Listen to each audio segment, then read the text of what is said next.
You've been taught to fear pain, to see it as the enemy, something to run from, hide from, or numb until it fades. But here's the truth. Pain is not the problem. It's what your mind does after the pain that creates suffering. Because pain is part of life, a cut, a loss, a heartbreak, a goodbye. Suffering is the story you tell yourself about it. The loop of, why me? This shouldn't have happened. I can't take this. And that's where Buddhism comes in, not as a religion, but as a mirror.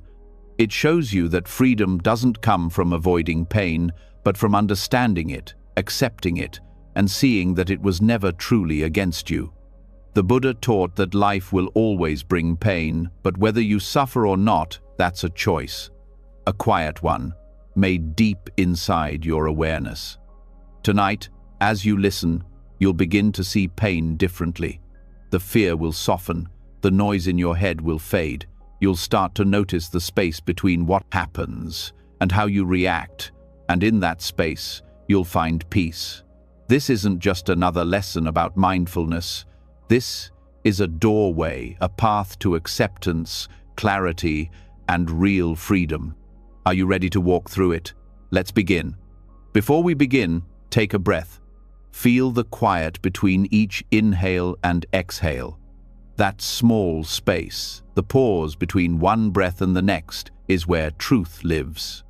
You've heard the saying, pain is inevitable, suffering is optional. It sounds simple, almost too simple, but buried beneath those words lies the map to emotional freedom. This is where we start, not by escaping pain, but by understanding why it hurts so much more than it needs to.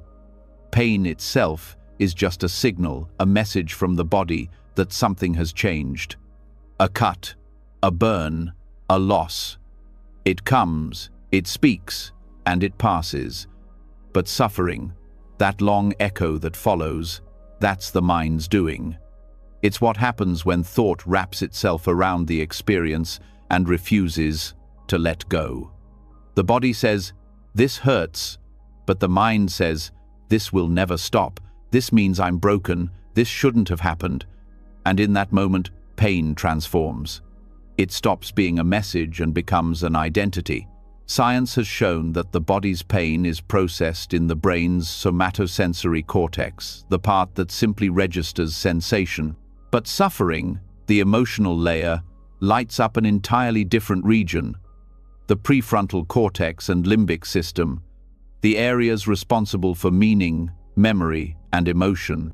That means pain isn't just about what you feel, it's about what you think you feel. The mind becomes a magnifying glass, turning a small cut into an open wound, a brief rejection into a story of lifelong inadequacy. This is what Buddhism calls the second arrow. The first arrow is the pain, the unavoidable, the real, the raw.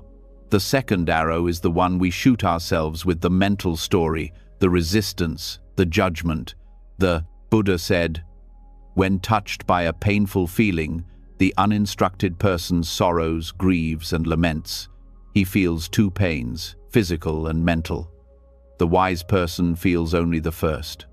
That's the physics of suffering. The multiplication of pain through identification. The reason this happens is because the brain evolved to protect you. It remembers pain as a survival mechanism. When you touch a flame, your body flinches, and your mind records it. Fire equals danger. But the mind doesn't know when to stop protecting. It starts predicting pain, reliving pain, fearing pain. It keeps the wound alive long after the injury has healed. You begin to think, I was hurt before, so I will be hurt again. And so, pain becomes your default setting. The body heals, but the mind stays inflamed. Buddhist philosophy teaches that the root of suffering lies in tanha, craving or attachment. We crave pleasure and resist pain. But resistance doesn't erase pain, it feeds it. Think of the last time you couldn't sleep because of an ache or worry. The more you tried to ignore it, the louder it became. That's the paradox.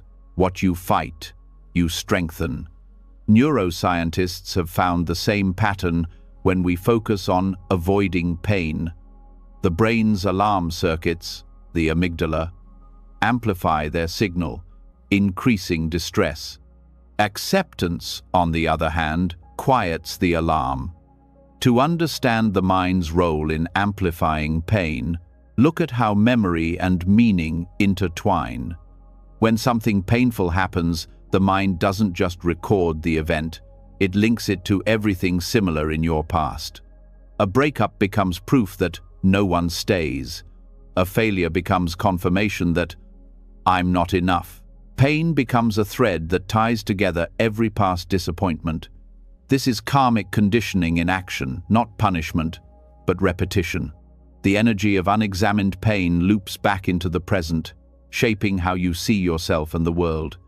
Karma, in this sense, isn't fate written by the gods. It's the momentum of thought and emotion. Each time you resist or cling to pain, you create an imprint, a habit in the nervous system. Neuroscience calls this neuroplasticity, neurons that fire together, wire together. Buddhism calls it samskara, mental formations that shape perception. Over time, these imprints solidify into patterns, anxiety, fear, bitterness, and you begin to suffer not from pain itself, but from the weight of old reactions. What makes the mind such a powerful amplifier is its obsession with why. The moment something hurts, we start asking, why me? But the truth is, not all pain has a moral. Sometimes, it's just what is. The mind's need to find meaning in every discomfort often traps us in analysis and regret. This endless questioning is like adding friction to a wheel. The more it turns, the hotter it burns. Buddhism teaches that liberation begins when you stop demanding explanations from reality. There's also the illusion of permanence. Pain feels like it will last forever because the mind freezes time around it. A heartbreak at 20 can still ache at 40, not because the event continues, but because the story does. The body forgets, but the mind archives. It plays the same scene, again and again, each time reinforcing the emotional imprint. But impermanence, anicca, is the natural law of existence. Everything that arises must pass, including pain. The more deeply you understand this, not as an idea but as a lived experience, the lighter life becomes. Here's the irony. When you allow pain to exist without resistance, it often dissolves faster. The nervous system calms, the muscles release, the breath deepens.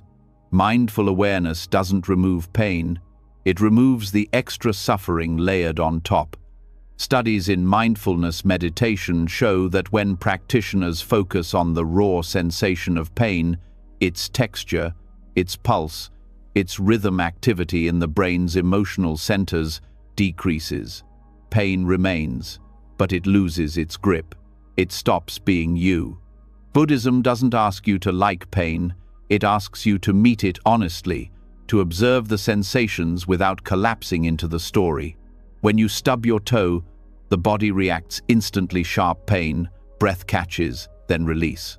The moment you say, I'm so clumsy, or why does this always happen to me? Suffering begins. Awareness, pure and simple, stops that chain reaction. It's not suppression, it's clarity. The awareness itself doesn't suffer, it simply witnesses.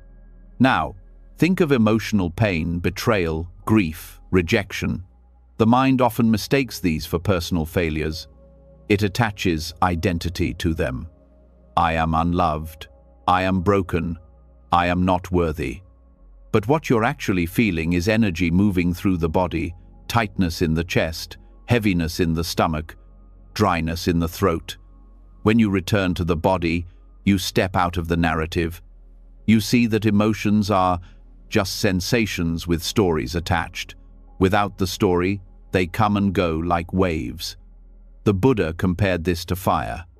Pain is the spark, but suffering is the fuel. The more you feed it with thoughts, the longer it burns. The less you feed it, the quicker it fades into smoke. This is the physics of suffering, a reaction between attention and emotion. Where attention goes, energy flows. If your attention clings to pain, it multiplies.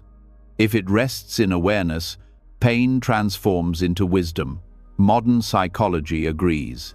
Cognitive behavioral therapy teaches that thoughts shape feelings, and feelings shape actions.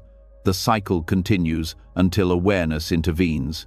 When you begin to notice your thoughts, "This will never end," "I can't take this," as thoughts rather than truths, their power weakens. You start to see that suffering isn't what pain does to you, it's what you do with pain. This understanding doesn't mean detachment in the cold sense. It's not about becoming numb. True detachment, what Buddhists call upekkha. Equanimity is warmth without clinging, care without control. It's the ability to feel deeply without being drowned. When you hold your pain in this way, it starts to reveal its purpose. Every ache, every loss, every disappointment becomes a teacher, not a punishment, but a portal. The karmic layer of suffering also deserves attention. Karma is often misunderstood as cosmic justice, good or bad fortune handed down from past lives. But in the context of the mind, karma is simply the echo of reaction. Each time you meet pain with resistance, you reinforce the habit of resistance. Each time you meet it with awareness, you reinforce the habit of freedom. The energy you send out through thought, word, or action always returns in some form. This isn't mysticism, it's energetic physics. Every cause has an effect, and every reaction plants a seed for the future. When you begin to see this clearly, you start to take responsibility not for what happens, but for how you meet it. You stop asking, "Why is this happening to me?" and start asking, "What is this showing me?" The focus shifts from control to understanding. You learn to watch how pain arises in the body, how the shoulders tense, how the breath shortens, and in that observation, you create space. That space is liberation. The Dalai Lama once said that pain will always visit us, but we need not give it a room to stay. This wisdom comes from direct understanding of how the mind works. Suffering only persists when we feed it with attention, memory, and resistance. When you stop identifying with the experience, when you see it as weather passing through the sky of awareness, it can't take root. The sky doesn't suffer the storm. It allows it to move through. The fascinating thing about both neuroscience and Buddhist psychology is that they converge on this truth. Awareness changes the brain. Studies at Harvard and Oxford have shown that long-term meditators have thicker gray matter in regions related to emotional regulation and pain tolerance. Their brains literally reshape themselves through acceptance. That's the physical manifestation of enlightenment, not mystical light, but rewired neural pathways that no longer overreact to pain. To apply this in daily life, you don't need to sit in silence for hours. You just need to start noticing. When discomfort arises, physical, emotional, or mental, pause. Feel the raw sensation before labeling it. Ask yourself, what does this actually feel like? Instead of, "I hate this," notice pressure in the chest, warmth in the face, tightness in the throat. By staying with the sensory data, you prevent the mind from spiraling into interpretation. You cut the second arrow before it flies. In Buddhism, this practice is called vipassana, insight meditation. It trains you to observe experience directly, without judgment. Over time, you realize that everything joy, pain, fear, love arises and dissolves on its own. You don't have to chase or fight anything.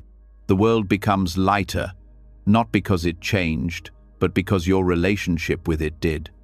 There's another layer to the physics of suffering expectation. The mind constantly measures reality against its idea of how things should be. I should be happy. This shouldn't hurt. Life should be fair. These shoulds are invisible weights that make pain unbearable. When you drop them, you discover something profound. Life was never meant to be painless, it was meant to be real. And reality, when accepted, is peaceful even in its imperfection. Consider how children experience pain. They cry when they fall, then moments later, they're laughing again. Why? Because they don't yet have the mental machinery to turn pain into identity. They feel it fully, then release it. Adults, on the other hand, carry mental storage, units of every hurt. We reopen the same wounds with thought. Healing, therefore, isn't about forgetting.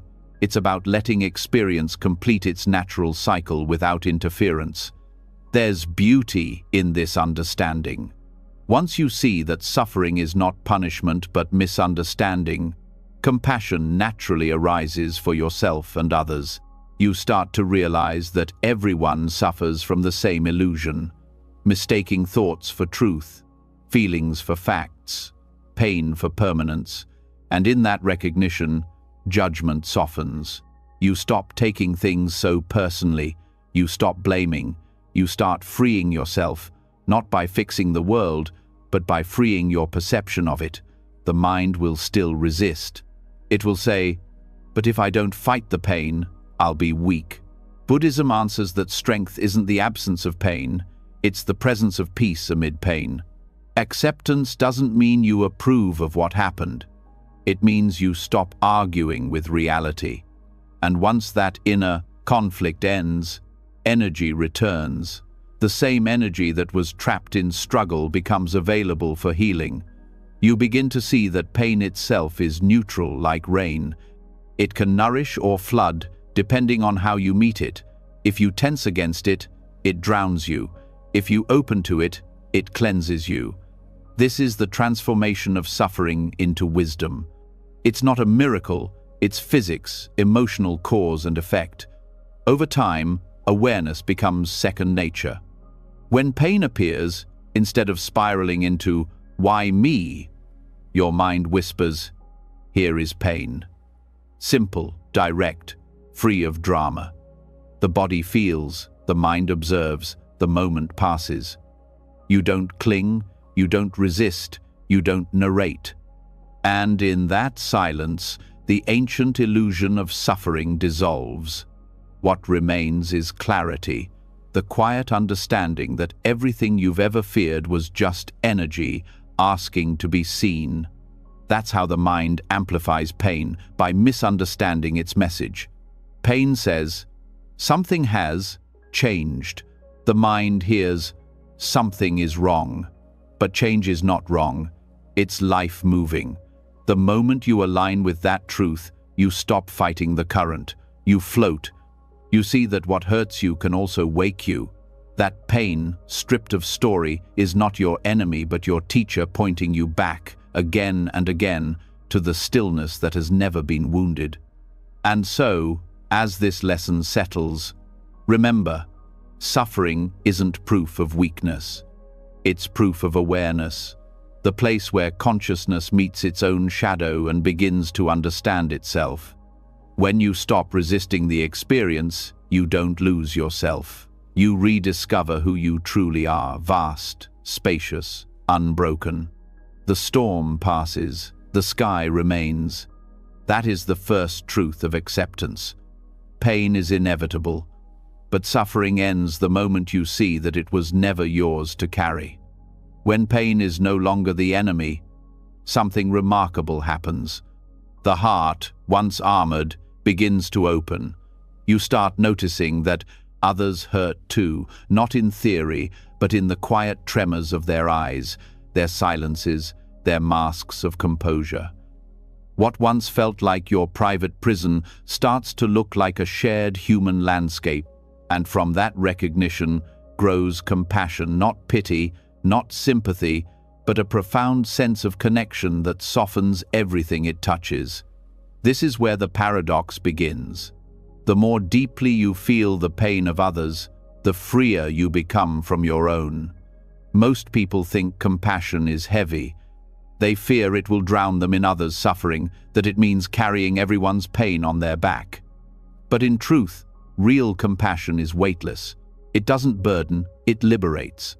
Because true compassion, karuna in Buddhism, isn't about taking on pain, it's about dissolving the boundaries that make pain seem separate. When you open your heart to another's suffering, something extraordinary happens. The wall between you and them starts to dissolve. You begin to realize that suffering is not personal, it's universal. And in that moment, the grip of my pain loosens. The Buddha described compassion as the natural response of an awakened heart, spontaneous, effortless, and vast. It isn't forced, nor does it arise from moral obligation. It flows naturally when you stop defending yourself from life. When the illusion of separateness fades, the suffering of another is felt not as a burden but as part of the same river you already swim in. The more you resist that current, the more isolated you feel. The more you open to it, the more you merge with life itself.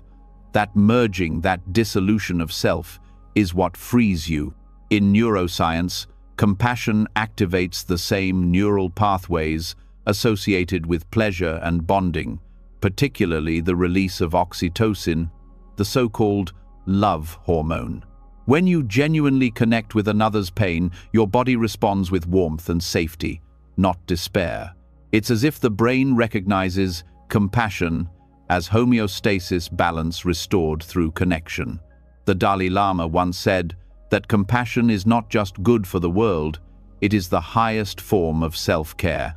Because when the heart opens, the mind stops contracting around its own wounds. We often confuse compassion with empathy, but they are different frequencies of the same energy. Empathy feels the pain of others. Compassion transforms it.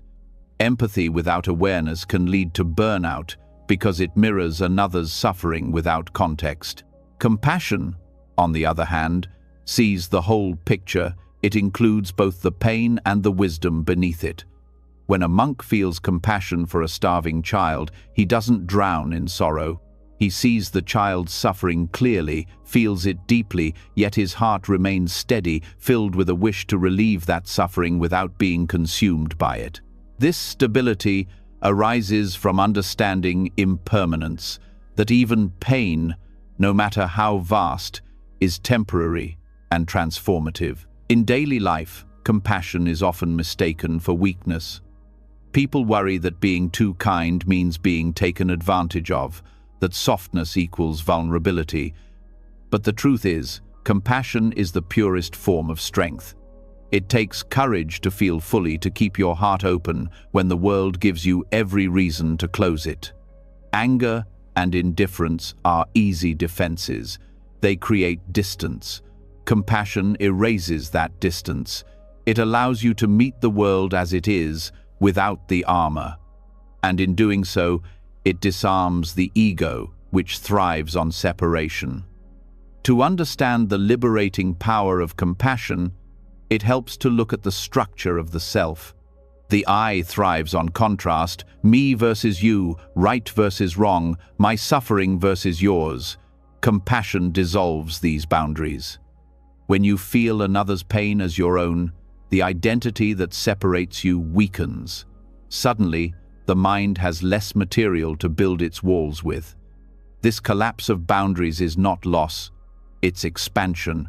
You don't disappear. You become larger, wide enough to hold joy and pain together without resistance. Psychologists call this self-transcendent experience. Moments when the sense of self expands beyond the personal to include others. These states have been linked to higher well-being, resilience, and even improved immune function. Buddhism understood this long before science did. The heart that beats for all beings beats in rhythm with the universe.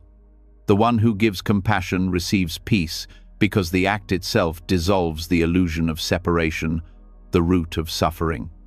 One of the greatest misunderstandings about compassion is that it means feeling sad for others. That's sympathy, and it keeps you separate.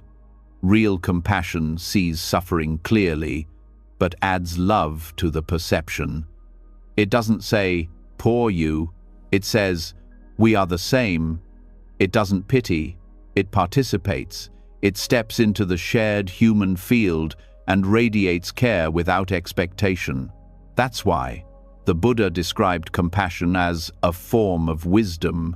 It recognizes the emptiness of the separate self. When you sit beside someone who is grieving and you offer presence instead of solutions, you are practicing karuna. You are silently acknowledging the truth that their pain is also your pain because it exists in the same field of human experience. You don't need to fix it, you just need to be there. And this act of being pure, steady, and kind becomes a mirror that heals you both. The paradox becomes clear. When you stop protecting yourself from the suffering of others, your own suffering loses its edge. It's as though every time you open your heart outward, the inward wounds start to breathe again. They're no longer hidden behind shame or self-pity. They are seen in the light of shared humanity. Compassion doesn't erase pain. It reframes it as something sacred, an invitation to awaken. To cultivate compassion, Buddhism offers the practice of metta bhavana, loving kindness meditation. It begins simply wishing well for yourself, then for a loved one, then for someone neutral, and eventually for someone you dislike. At first, this can feel forced. The mind resists, saying, "They don't deserve my kindness." But that resistance is precisely the doorway.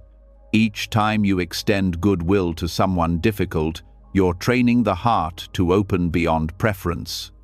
The walls weaken, and freedom grows.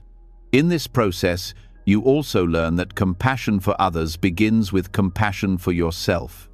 Without self-kindness, compassion becomes duty. With it, compassion becomes joy. Buddhism teaches that self-compassion is not indulgence, it's balance. When you care for your own wounds gently, you gain the strength to care for others without depletion. This is how monks spend years serving in hospitals, prisons, and disaster zones without losing their peace. They understand that compassion replenishes itself through giving. From a karmic perspective, compassion purifies. Every act of genuine care dissolves layers of egoic residue, old patterns of fear, anger, and judgment. When you choose understanding over blame, you stop creating negative karmic seeds. The energy that once recycled suffering now generates clarity. It's not mystical, it's energetic cause and effect. Anger multiplies division. Compassion multiplies connection. Over time, this shift transforms your mental landscape. Where once there were sharp edges, there is fluidity. Where once there was reactivity, there is patience. What makes compassion so transformative is that it operates beyond logic. The rational mind says, "If I take on others' pain, I'll have more pain." But the compassionate heart knows that empathy shared is pain divided. The more you include others in your circle of care, the less isolated your suffering becomes. The weight is dispersed across the web of connection. It's like light passing through water. It bends, it softens, it refracts beauty through the very act of meeting resistance. In the brain, this is reflected in the shift from the amygdala, fear center, to the prefrontal cortex, higher reasoning, and insula, empathy and awareness. Compassion activates circuits that regulate emotions and foster calm. So, while hatred and anger trigger stress responses, compassion produces physiological relaxation. This is why forgiveness feels like release, because it literally is. The nervous system relaxes, the breath deepens, and the heart rhythm stabilizes. Forgiveness, at its core, is an act of compassion toward oneself, disguised as mercy toward another. One of the deepest insights of Buddhism is that compassion is inseparable from wisdom. Without wisdom, compassion burns out. Without compassion, wisdom becomes cold. Wisdom sees the truth that suffering is caused by ignorance. not evil. Compassion responds with warmth, not punishment. Together they form the perfect balance, the clear mind and the open heart. When you understand that others act out of confusion, not malice, judgment dissolves. You stop taking their behavior personally. Instead of, "they hurt me," you begin to think, "they are suffering too." That shift ends the chain reaction of pain. Compassion also dismantles pride. Pride feeds on the illusion of superiority, that your suffering is deeper, your struggles harder, your path more righteous. But compassion equalizes. It reminds you that everyone walks through storms unseen. The person who seems cruel might be living in silent despair. The one who appears indifferent might be protecting an old wound. When you see this, resentment loses its power. You begin to wish others peace, not because they earned it, but because you understand that peace is the only thing that truly heals. Even in relationships, compassion transforms everything. When you replace blame with understanding, you shift from defense to connection. Instead of, "How could they do this to me?" you ask, "What pain made them act this way?" This doesn't excuse harmful behavior, but it frees you from carrying its poison. Compassion doesn't mean you accept injustice. It means you respond with clarity instead of hatred. It allows you to set boundaries from wisdom, not bitterness. In this sense, compassion becomes the highest form of intelligence. It perceives beyond appearances and recognizes that every harsh word, every selfish act, every cruelty stems from confusion and pain. When you see that clearly, you stop adding to the collective suffering. You become a stabilizing force in a chaotic world, calm, steady, grounded. This is what the Buddha called the lion's roar, the unshakable confidence of a heart that meets everything with understanding. The paradox deepens further. Compassion doesn't just heal emotional pain, it also alters perception itself. When your heart is open, you stop dividing experience into pleasant and unpleasant. You begin to see beauty even in the brokenness. A tear becomes sacred, an argument becomes an opportunity to grow, a loss becomes a reminder of impermanence. Compassion reveals that everything, even suffering, can serve awakening. The more compassion you cultivate, the less self-conscious you become. The ego thrives on isolation, on the belief that it stands apart. Compassion dissolves that illusion by merging awareness with life. When you care for another being, even silently, your consciousness expands. You stop living in the small, confined story of me and step into the vast story of we. That expansion is freedom. Buddhist monks often describe compassion as a form of mental hygiene. Just as we wash the body daily, we cleanse the mind through acts of kindness. Without this practice, resentment and fear accumulate like dust. Every kind thought, every small act of service, is a gentle rinse that clears the lens of perception. When you live with compassion, your world feels lighter, not because problems vanish, but because the mind no longer carries them as personal burdens. Compassion also teaches acceptance of imperfection. You begin to see that people, including yourself, are works in progress. Instead of demanding perfection, you appreciate effort. You forgive mistakes quickly because you understand that everyone is learning how to love better. This understanding turns daily interactions into practice. Every encounter becomes a chance to express kindness. Perhaps the greatest gift of compassion is that it redefines strength. In a world that celebrates dominance and control, compassion stands as quiet rebellion. It doesn't conquer, it connects. It doesn't harden, it heals. True strength is not the power to resist pain, but the courage to feel it fully and still remain kind. When compassion becomes your instinctive response, fear loses its foundation. This kind of strength isn't loud. It shows up in patience with those who misunderstand you, in gentleness with yourself after failure, in the decision to love again even after heartbreak. Compassion turns these moments into sacred ground. Each time you choose understanding over anger, you transcend the old self that once needed to be right, to be superior, to be separate. Over time, compassion becomes your natural state, not something you do, but something you are. Pain may still arise, but it doesn't find a home. It passes through an open heart that knows the secret. Pain shared is pain dissolved. When you see others through this lens, your life shifts. You stop trying to win and start trying to heal. You stop seeking comfort and start creating it. The Buddha said, "If your compassion does not include yourself, it is incomplete." This is the heart of the paradox. You can only give what you allow yourself to receive. Compassion for yourself means recognizing your limits, resting when tired, forgiving when you fall short. When you stop attacking yourself for being human, your capacity to love others expands infinitely. Self-compassion is not selfish. It's the root of all compassion. The transformation doesn't happen overnight.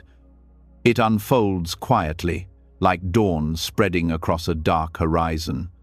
One day, you realize that the things that used to anger you now stir empathy. The people who once hurt you now awaken understanding. You start to feel free not because the world changed, but because your perception did. You see that love and wisdom were never opposites. They were two sides of the same awakening. This is the essence of the compassion paradox. The more deeply you allow yourself to feel, the lighter life becomes. The heart that embraces all suffering becomes untouchable by it. When there is no division between you and others, there is no place for loneliness, bitterness, or blame to hide. Compassion becomes your natural rhythm, effortless, radiant, unbroken. And so, the path continues. From understanding pain to dissolving it through love, the journey deepens into freedom. The next step unfolds naturally, the exploration of how the self itself, the I that clings to experience, creates the illusion of suffering. Because once the heart opens, the question arises, who is it that suffers at all? When compassion softens the heart, a quieter question appears beneath the surface of relief. If pain eases when the heart opens, who was holding it so tightly in the first place? The answer points to a shape we rarely examine because we live inside it, the felt sense of I. The personal story that stands in the center of every scene and says, "This is happening to me, this defines me, this will follow me." Here begins the root of continuity, the mechanism by which a brief ache becomes a long life of suffering. The raw event is short, a word cuts, a body tenses, a goodbye lands. In the nervous system, signals rise and fall like weather. But the self steps in as editor and archivist. It names the event, files it, ties it to old memories, predicts a future based on the past, and stamps a title on the folder. What this says about me. That title is the glue. Without it, pain would visit and leave. With it, pain becomes identity. The mind does not only remember what happened, it remembers who it believes it became because it happened. This identity is not a single thing. It is a bundle of patterns that move together. Buddhism calls them the 5 aggregates: body, feelings, perceptions, impulses, and consciousness. None of them is the self, yet together they create a sense of self. Like a flame that looks stable, though the fuel is always changing, the I seems solid because the patterns refresh each moment. When a painful event triggers these patterns, the system locks into a familiar shape, a tight chest labeled fear, a thought labeled rejection, a memory labeled proof, and a vow labeled never again. The shape feels like who you are, but it is only configuration, not essence. Modern research mirrors this. Brain networks involved in self-referential thinking, often called the default mode network, light up when we tell stories about ourselves. The more the network loops, the stronger the sense of me, the stronger the emotional tag, the longer the echo. This is why rumination exhausts the body even when nothing new is happening. The body sits in today while the mind replays yesterday as if it were still true. Suffering stretches across time, not because the event continues, but because ownership continues. Ownership hides in language. Notice how phrases turn sensation into identity. There is a difference between "there is pain" and "I am in pain." One reports a fact, the other becomes a character. There is a difference between "sadness is present" and "I am sad." The second invites the mind to defend a role, protect a wound, prove a theory. This is not wordplay. Language directs attention, and attention directs biology. When you place the pronoun over the sensation, muscles brace, breathing shallows, and the threat system stays online. When you shift the phrasing, physiology follows the truth of the moment, a passing state, not a permanent self. Attachment grows wherever the self finds fuel. Praise becomes proof of worth, blame becomes proof of flaw. Gain feels like expansion of me, loss feels like collapse of me. The swing between the two creates a life built on monitoring, measuring, and maintaining the story of who I am. This is exhausting. It is also fragile because all the anchors of identity are unstable. Roles change, bodies age, relationships shift, status rises and falls. When identity clings to moving targets, every change hurts. The pain of change is small. The pain of the self that refuses change is vast. Grasping appears in subtle ways. The mind says this always happens to me, even though it did not always happen. The mind says, I will never get better, even though states have always changed. The mind says, this defines me, even though countless moments have carried different flavors. These sentences stitch a quilt of continuity that covers the living facts. The result is a self that feeds on repetition. If you listen closely, the self asks the world to behave in ways that confirm its familiar role, even if that role is painful, because the known feels safer than the unknown. This is how the I keeps yesterday alive. There is another layer that tightens continuity, the hidden contracts we make with ourselves. After hurt, a quiet promise forms. I will not trust. I will not risk. I will always anticipate rejection to prevent surprise. These contracts feel protective. In truth, they build a corridor where every door opens onto the same view. The corridor becomes a prison. The key is not outside. The key is the insight that the contract is optional, because the self that wrote it was only a momentary configuration trying to keep you safe. Safety is wiser now. Safety does not need that old rule. Buddhist insight cuts through this with a precise blade, not self. This does not mean you are nothing. It means the thing you call self is not a separate, permanent core. It is a process. When the process is seen, the grip loosens. Once seen, it is hard to pretend that thoughts are commanders rather than appearances, that feelings are orders rather than weather, that memories are destiny rather than artifacts. Not self is not a belief. It is an experience of how perception assembles a me each moment and how that assembly can relax.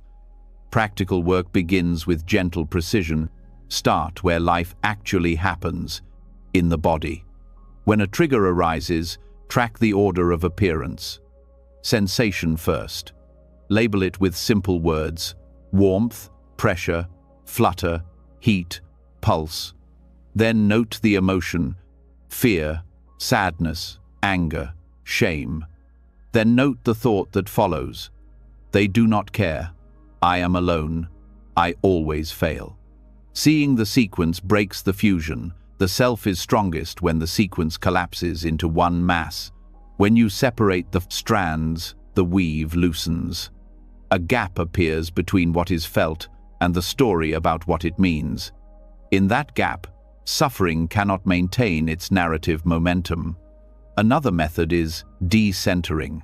Place the experience in awareness rather than placing awareness inside the experience. Instead of "I am the one hurting," rest in the sense that hurting is occurring within consciousness. Let sounds, sights, sensations, and thoughts come and go in the same open field. When all phenomena are treated equally, none owns the stage. The star named me loses its spotlight. You have not disappeared.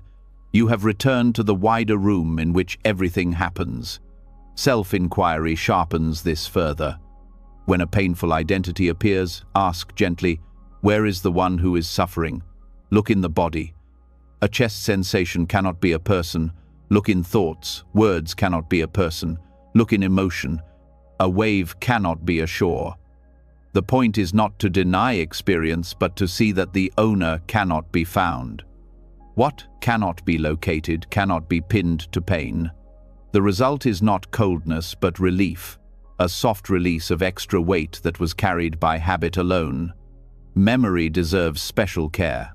The brain reconsolidates memories each time they are recalled. This means recall is an opportunity, not a threat. When a painful memory arises, accompany it with presence, breath, and kindness. Let the body feel safe while the picture plays. The memory can then be stored with new context. It happened, and I am safe now. Over time, the emotional charge lowers. The self no longer uses that scene as proof of identity. The scene becomes part of a larger story that includes healing. Shame is the most adhesive identity. It whispers that you are the problem rather than that a problem occurred. To loosen shame, bring daylight to it. Speak it aloud to someone who can hold it without judgment, or write it with the clear intention of meeting it with care. Shame dissolves in accurate language and warm attention. It grows in secrecy, global labels, and harsh self-talk. When shame softens, the identity that fed on it starves. The sense of being wrong at the core loses its engine. Choice of goals can either free or bind identity. When goals reinforce the fragile self, every setback deepens suffering. Goals grounded in values rather than status help the mind relax its image. Serve, learn, create, heal. These aims do not collapse when praise withers or others misunderstand. They are stable because they point toward living qualities rather than external mirrors. When action flows from values, the self stops checking its reflection. Energy returns to what matters. Attention to time is crucial. The self builds continuity by dragging past and future into the now. The practice is to keep returning to present moment data. What is here right now? Which part of the body is speaking? What is the tone of breath? What thought requests rehearsal? Answer with direct awareness instead of narrative. The mind may try to bargain. If I worry enough, I will be safe. See the bargain as superstition. Safety grows from contact with reality, not from rehearsal of fear. Relationships reveal identity fast. In conflict, the self defends its image with blame, withdrawal, or attack. Pausing to name the protective move disarms it. I am defending. I am shrinking. I am trying to prove. Clarity replaces reflex. Then add honest speech. Speak feelings without identity labels. Say, when this happened, fear rose, meaning started, and I shut down. This invites repair without forcing either person into a role. The moment is handled. The identity is not fed. Grief asks for a special lens. Loss rearranges the world, and the self tries to keep the old map alive. The ache is pure. The suffering comes from insisting that life must feel like it did before. Let grief move through, and let identity change with it. The love that remains is not the same as the role that ended. When the self allows new forms, grief becomes devotion, rather than a permanent wound. The continuity becomes connection, not clinging. Body practices help because identity is not only mental. Gentle movement, grounded walking, and softening the jaw and belly signal safety to the nervous system. Safety quiets the impulse to build a defensive self. Restorative rest, regular nourishment, sunlight on the skin, and time in quiet spaces create a baseline where the self feels less threatened and therefore less aggressive in claiming territory. The simple disciplines are not trivial. They are the floor that carries deeper insight. Ethics support identity release. When conduct aligns with values, the mind stops rehearsing guilt and justification. Fewer inner trials mean fewer chances for the self to act as judge and defendant. Honesty, kindness, and restraint are not moral ornaments. They are engineering choices that simplify the inner system. A simple system suffers less because it generates fewer tangled stories. Subtle pride can hide inside spirituality. The mind can use practice to build a better self-image, the one who is advanced, awakened, or above others. That identity will suffer as soon as life refuses to honor it. The antidote is humility and humor. Catch the impulse to be special. Bow to ordinary life. Wash the cup. Apologize quickly. Thank often. Let learning stay lifelong. In a humble heart, pain has fewer hooks. Forgiveness loosens identity because the self often defines itself against an enemy. Without an enemy, the role of the wounded hero or righteous victim has no stage. Forgiveness does not deny harm.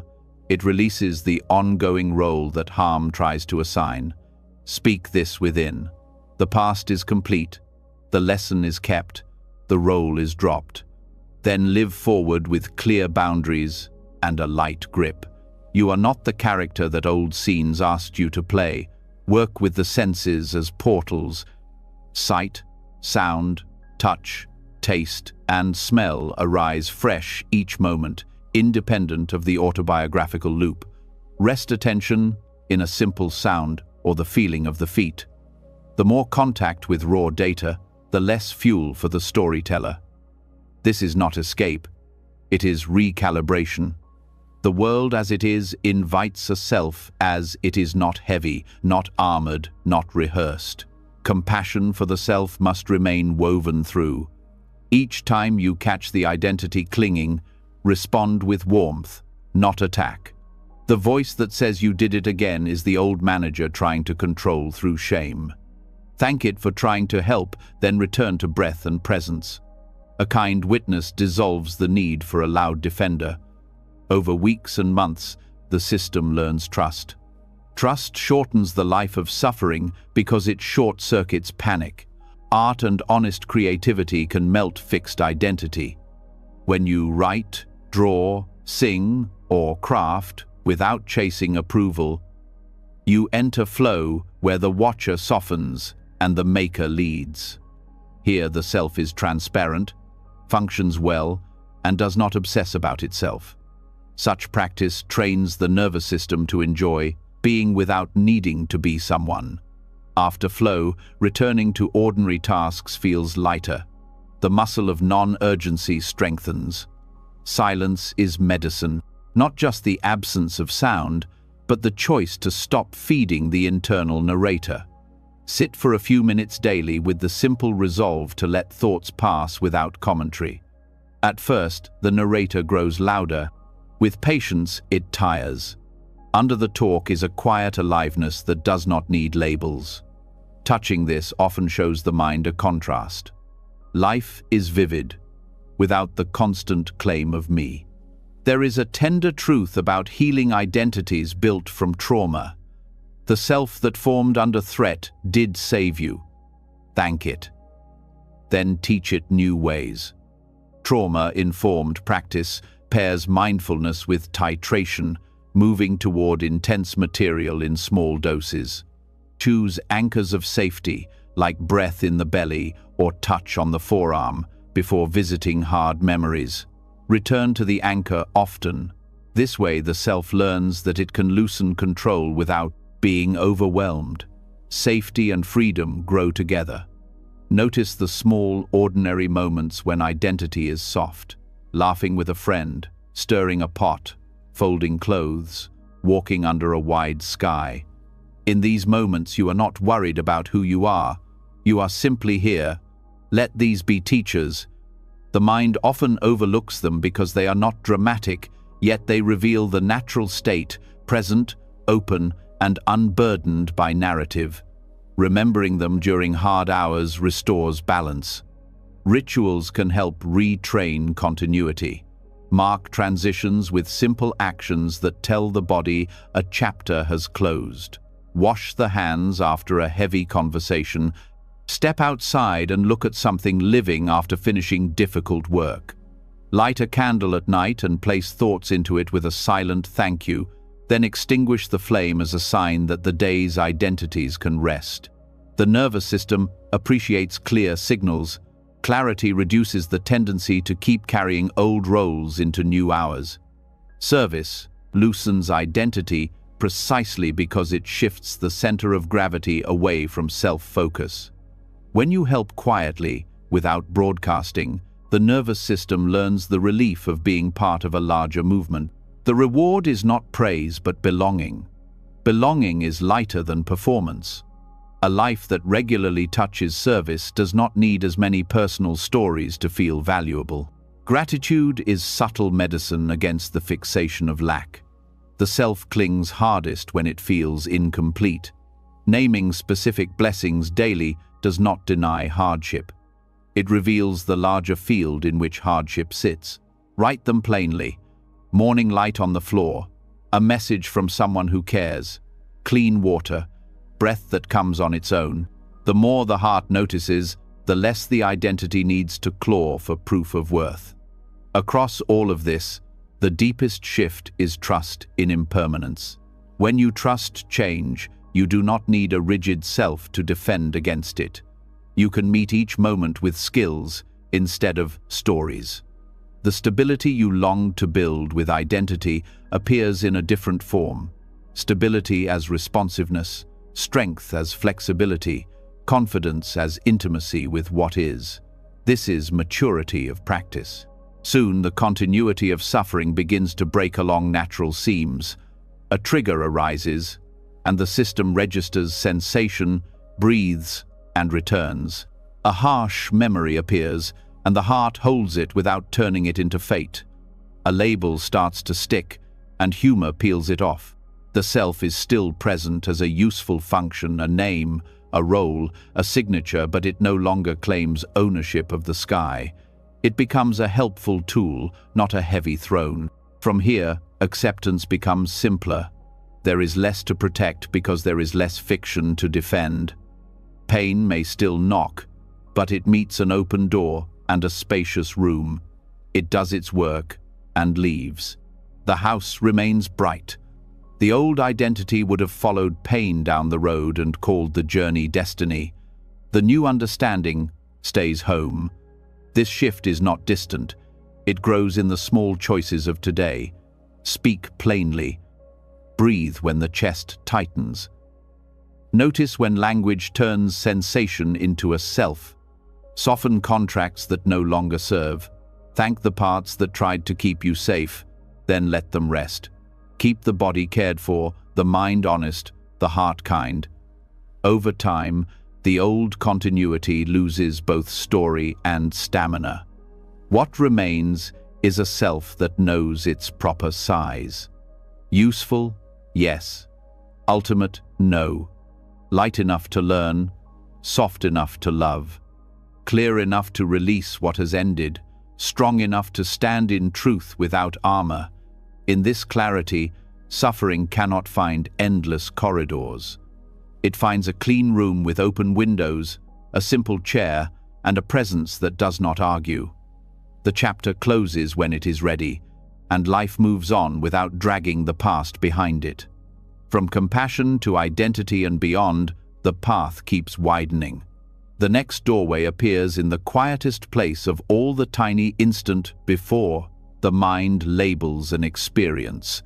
There, in the brief pause before resistance begins, freedom waits like a held breath ready to be released. When the sense of self begins to soften, something extraordinary comes into view. Beneath the constant movement of thoughts and emotions lies a stillness so subtle that most people never notice it.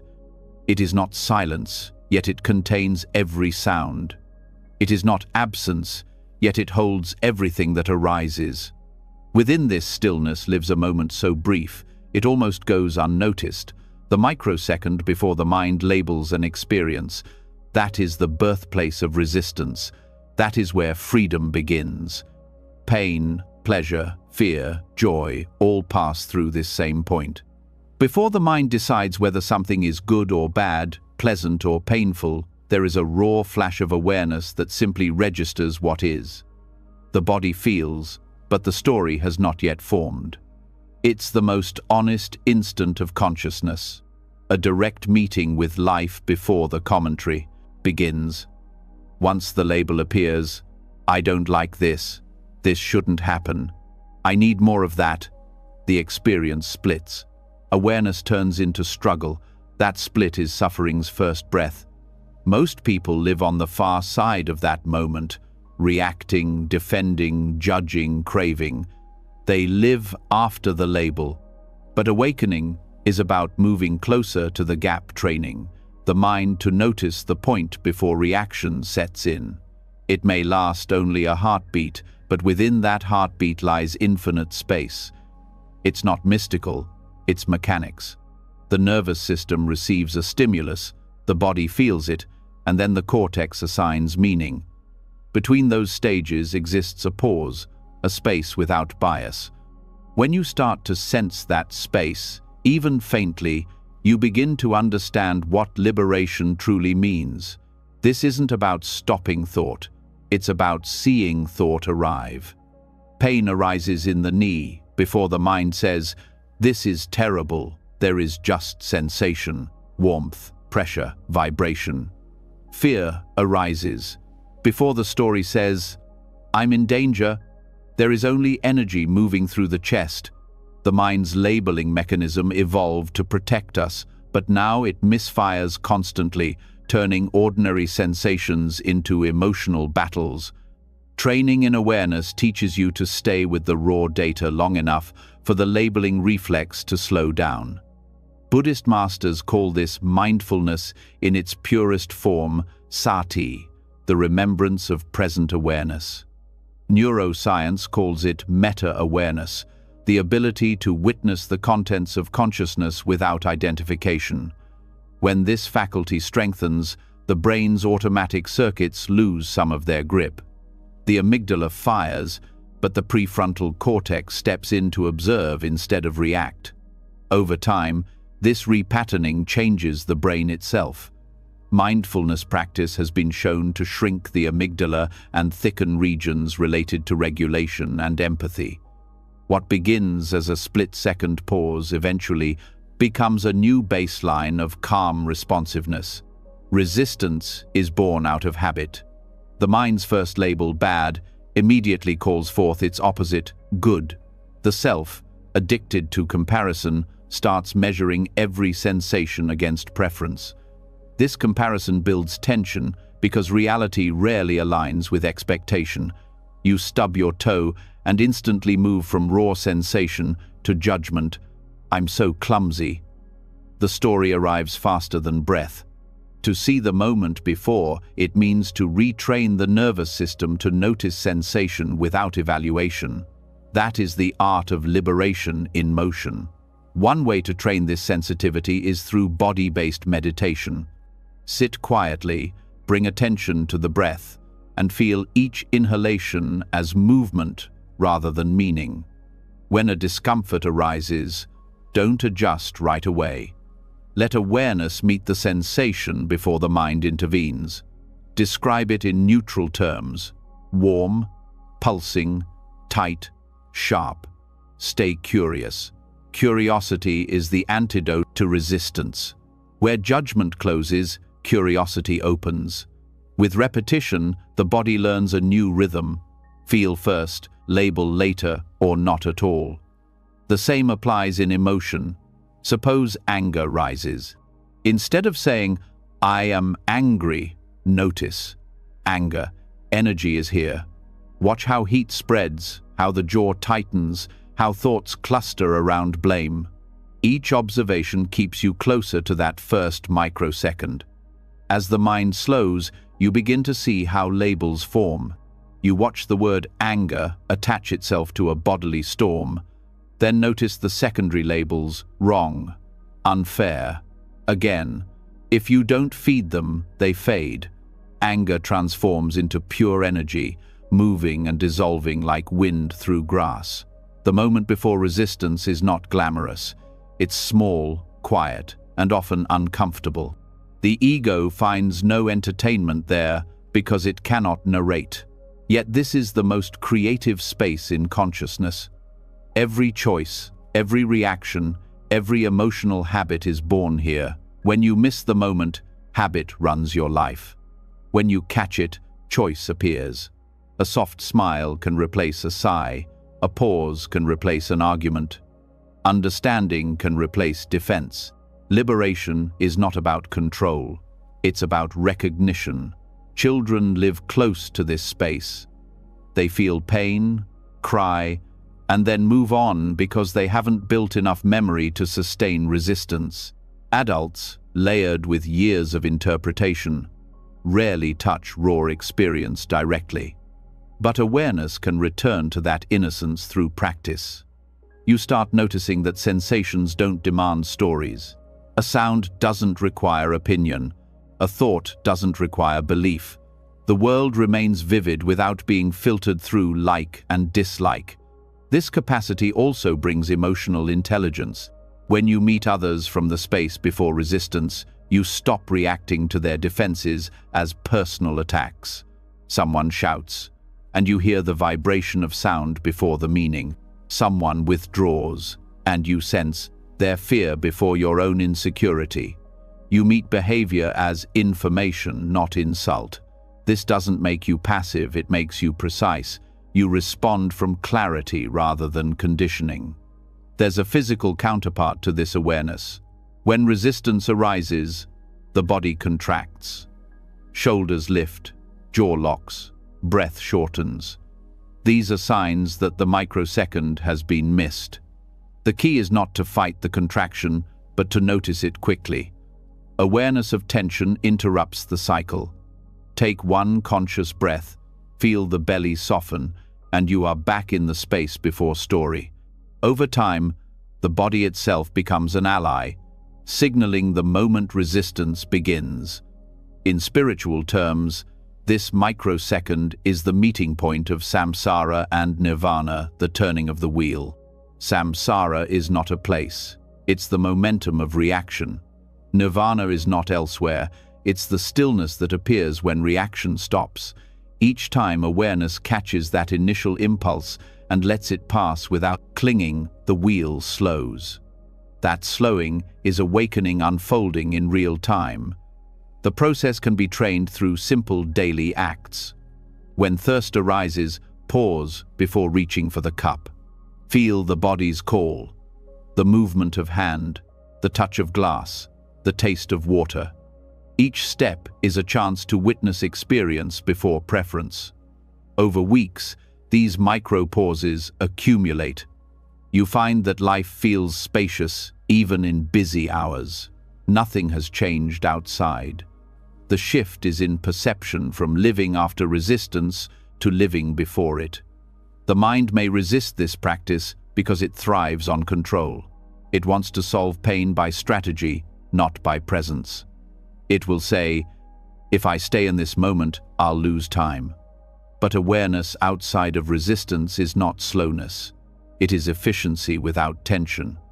Actions become cleaner because they're not clouded by judgment. Work flows, communication softens, and the nervous system operates with less waste. An often overlooked aspect is how this Awareness reshapes memory. Experiences encoded without resistance are stored as neutral events. Those encoded with judgment become emotionally charged and easily reactivated. When you train to stay before labeling, even challenging events leave lighter traces. This is why seasoned meditators describe life as vivid yet unsticky. Their memories are alive but not heavy. Compassion also deepens here. When you touch the space before resistance, you sense the same stillness in others. You realize everyone struggles with the same impulse to judge and cling. This understanding births gentleness. Instead of condemning yourself for losing presence, you smile, knowing that awareness itself noticed the loss. Each recognition becomes an act of forgiveness, and forgiveness is simply awareness that stayed kind.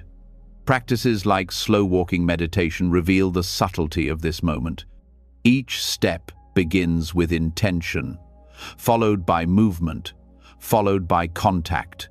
Between each phase lies a pause, tiny breath of space. As you train to feel these transitions, perception refines. You start to notice that the pause is not empty. It's full of potential. It's the same pause that exists before speech, before thought, before emotion. It's the womb of creation and dissolution. To live in awareness of it is to live free, even while moving. In daily conflict, this skill is priceless. When tension rises in conversation, catch the breath right before the retort. That breath is the doorway back to awareness. In that pause, you can choose silence, clarity, or humor instead of reaction. The other person might still be caught in resistance, but one conscious breath often diffuses the entire charge. The brain rewires each time you interrupt this cycle, reinforcing the pattern of pause before reaction.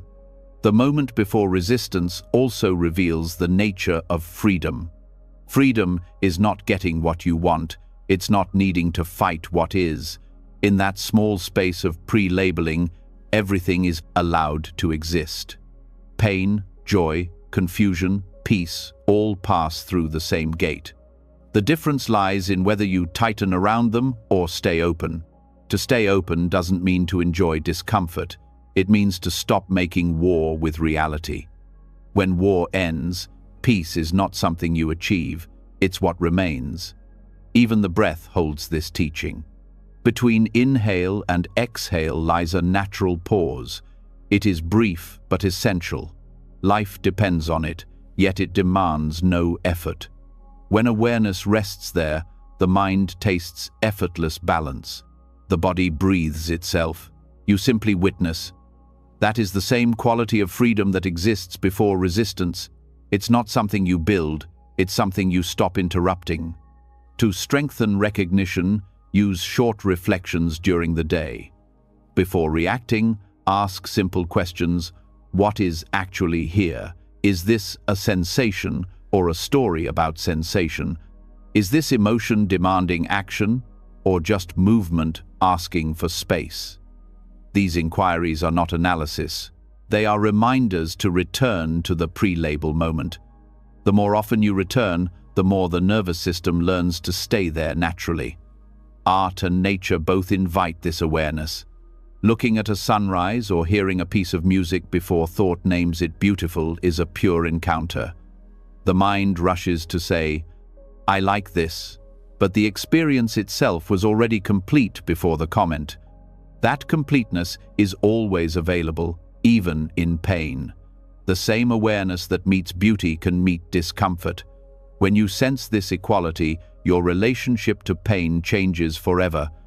The subtle challenge is that awareness cannot be forced. Trying to grasp the microsecond turns it into another project of the ego. The approach is relaxation, not pursuit. You don't catch awareness, you stop running past it.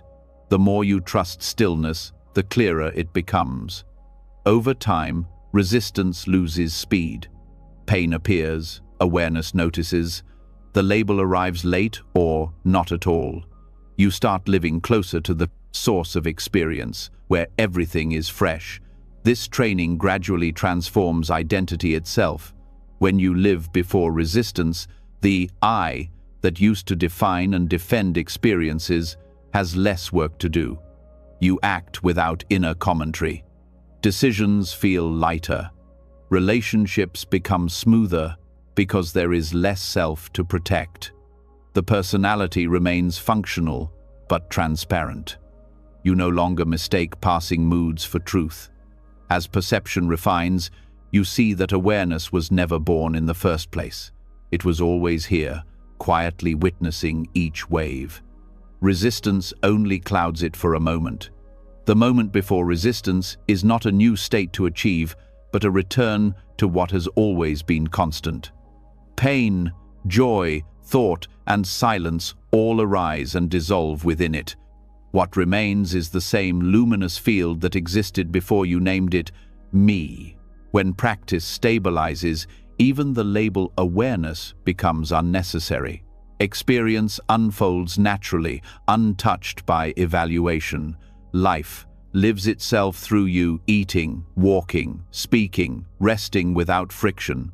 Suffering loses continuity because there is no resistance to sustain it. You still feel deeply, but nothing sticks. This is not detachment, it's intimacy with all things. In the end, the training is simple but endless.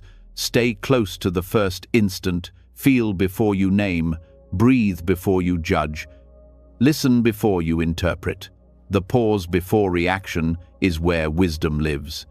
Every spiritual practice, from meditation to prayer to mindful movement, points back to this one doorway, the stillness before the mind claims ownership.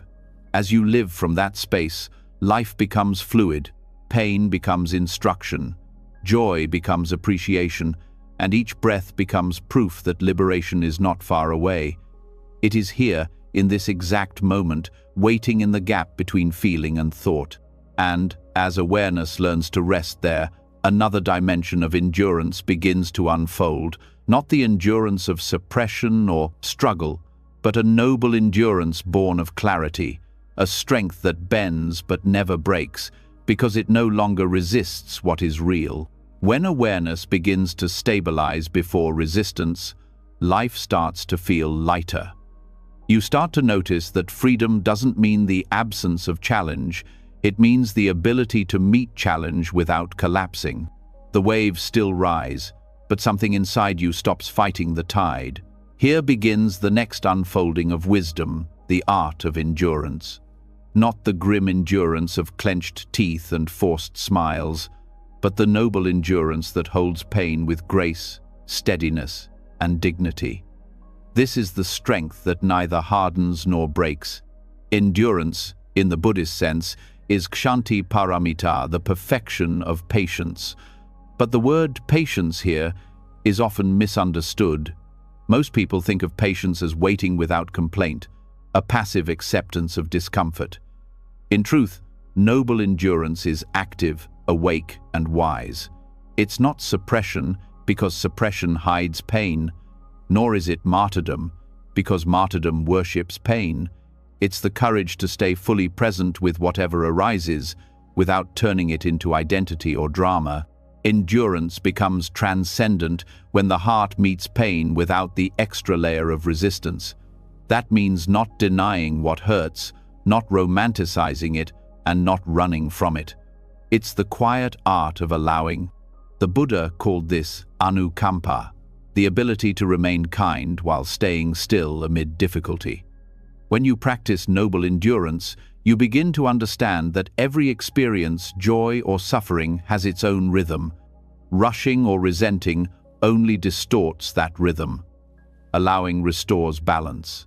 This kind of endurance is not natural at first.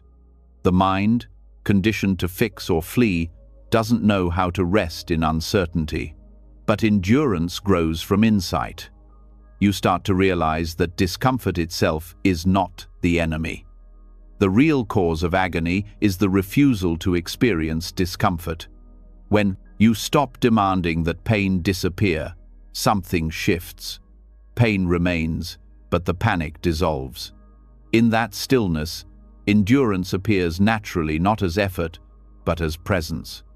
The difference between suppression and endurance lies in awareness. Suppression is resistance disguised as control. It says, "I will hold it together," while secretly tightening the heart. Endurance says, "Let this be here," while staying open. The first adds tension. The second transforms it. You can test this in your own body. The next time frustration arises, notice the instinct to push it away.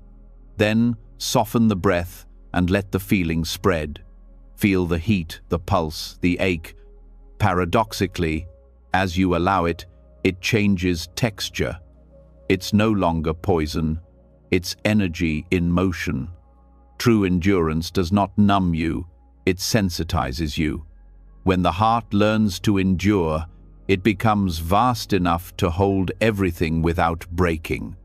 This is why enlightened beings radiate peace even in pain, not because they don't feel it, but because they don't personalize it. They endure with awareness, and awareness dissolves the burden. In psychological terms, this is called distress tolerance, the capacity to stay conscious and functional during emotional turbulence. Modern therapy borrows this from ancient wisdom, but the Buddhist version goes further. It teaches that endurance is not just survival, it's purification. Each time you stay present with difficulty, the mind's compulsive habits lose energy. Endurance burns ignorance the way fire burns fuel. Kshanti also includes endurance in 3 dimensions: patience with the external world, patience with others, and patience with yourself. The first teaches you to accept conditions beyond control. Weather changes, traffic jams, illness, and aging, these are natural laws, not personal insults. When you stop fighting the inevitable, you conserve enormous energy. The second, patience with others, dissolves interpersonal suffering. People act from their conditioning, not to torment you. Seeing this clearly transforms irritation into compassion. The third, patience with yourself, is perhaps the hardest. Growth takes time. Endurance means letting yourself evolve without judgment. A person who practices noble endurance becomes like water. Water can be soft or powerful. It adapts to every container, flows around every obstacle, and wears down the hardest stone without aggression. It doesn't rush, yet it never stops. Endurance has this same quiet intelligence. It's not a refusal to act, it's the wisdom to wait for right action. When the mind is still, clarity emerges, and what once felt unbearable becomes manageable. It's important to understand that endurance is not passivity. The world often praises toughness, but toughness is brittle. Endurance is flexible. It allows movement without losing center. If a tree refuses to bend in the storm, it breaks. The one that yields survives. This yielding is not weakness. It's wisdom that knows when to step back, when to act, and when to simply witness. To cultivate noble endurance, awareness must stay embodied. Pain processed in the head becomes narrative. Pain felt through the body becomes transformation. When difficulty arises, anchor attention in the breath, the soles of the feet, or the rhythm of the heartbeat. Each anchor keeps you from drifting into the mind's stories. Endurance grows not by thinking about patience, but by practicing it moment by moment through breath and presence. There's also an emotional alchemy in endurance. When you allow pain to exist without resistance, it refines you. Anger transforms into clarity. Sadness deepens into compassion. Fear turns into wisdom. Each emotion, when fully felt without judgment, reveals a teaching. The process can be uncomfortable because the ego's shell cracks open. But what emerges is authenticity, the capacity to meet life directly, without pretense. In this sense, endurance is a form of love. Love expressed as stability. When you stay present with pain, you are telling yourself, "I will not abandon you." That message heals old wounds more deeply than any external comfort. Many of our struggles come from abandoning ourselves at the first sign of discomfort, numbing, escaping, blaming. Noble endurance reverses that pattern. It's the promise of companionship with your own humanity. There's a story from the Buddha's life that captures this essence. During a fierce storm, the monks were terrified and scattered, but the Buddha sat unmoved under a tree.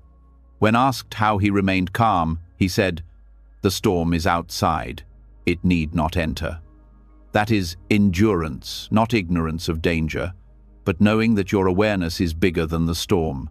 Endurance also reveals the difference between pain and harm. Pain is part of life. Harm is pain multiplied by resistance or reaction. When you meet pain with understanding, it cannot harm you. It may move through you, but it leaves wisdom behind instead of scars. When you resist, you fight life, and the wounds deepen. This distinction frees you to face challenges without fear. Another essential quality of endurance is humility. To endure nobly, one must drop the need to appear strong. Pretending invulnerability blocks growth. Real endurance is honest. It admits, "This hurts, but I can stay." It doesn't need applause or recognition. It's a quiet strength that nobody sees, but that changes everything. Many people mistake self-denial for endurance. They think enduring means tolerating abuse or staying silent in the face of injustice. That's not noble endurance, that's submission. True endurance is rooted in wisdom. It knows the difference between what must be accepted and what must be transformed. Enduring harm without awareness perpetuates suffering. Enduring pain with awareness purifies it. The practice of Kshanti unfolds in stages. At first, endurance feels like effort, holding still when you want to run. With time, it becomes trust, recognizing that running would only delay peace.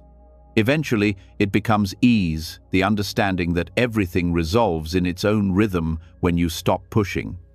This evolution mirrors the stages of meditation, concentration, insight, and equanimity. Each deepens the previous one until endurance becomes second nature. Endurance also requires perspective. When you see your challenges within a larger view, they lose the power to crush you.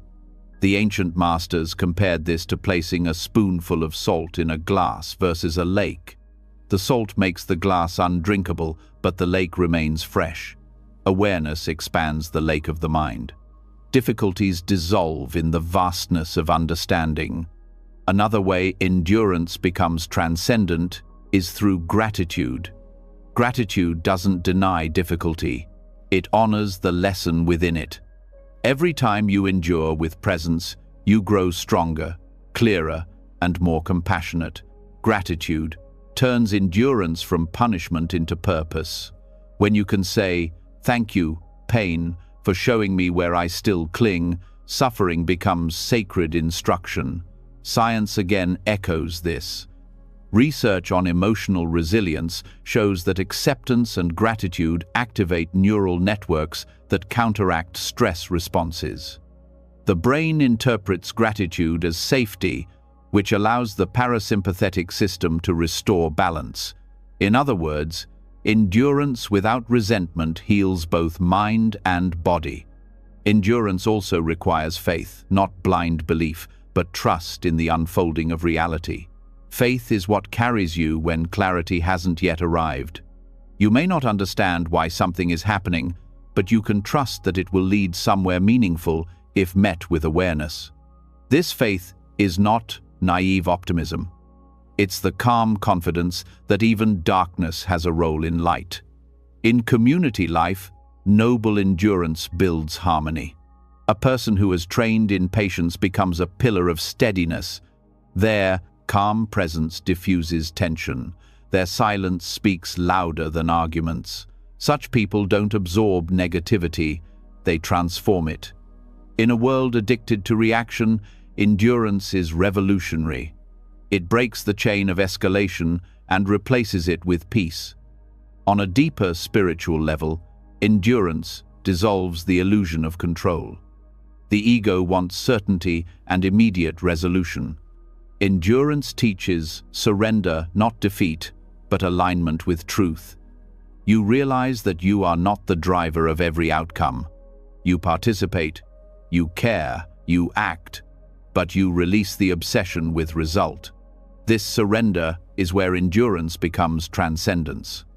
It stops being about surviving difficulty and starts being about living in harmony with impermanence. Sometimes, endurance looks like silence. Not the silence of avoidance, but the silence that speaks of inner strength. In arguments, in grief, in loss, silence can hold more wisdom than words. Other times, endurance is active, showing up again and again for what matters, even when results are uncertain.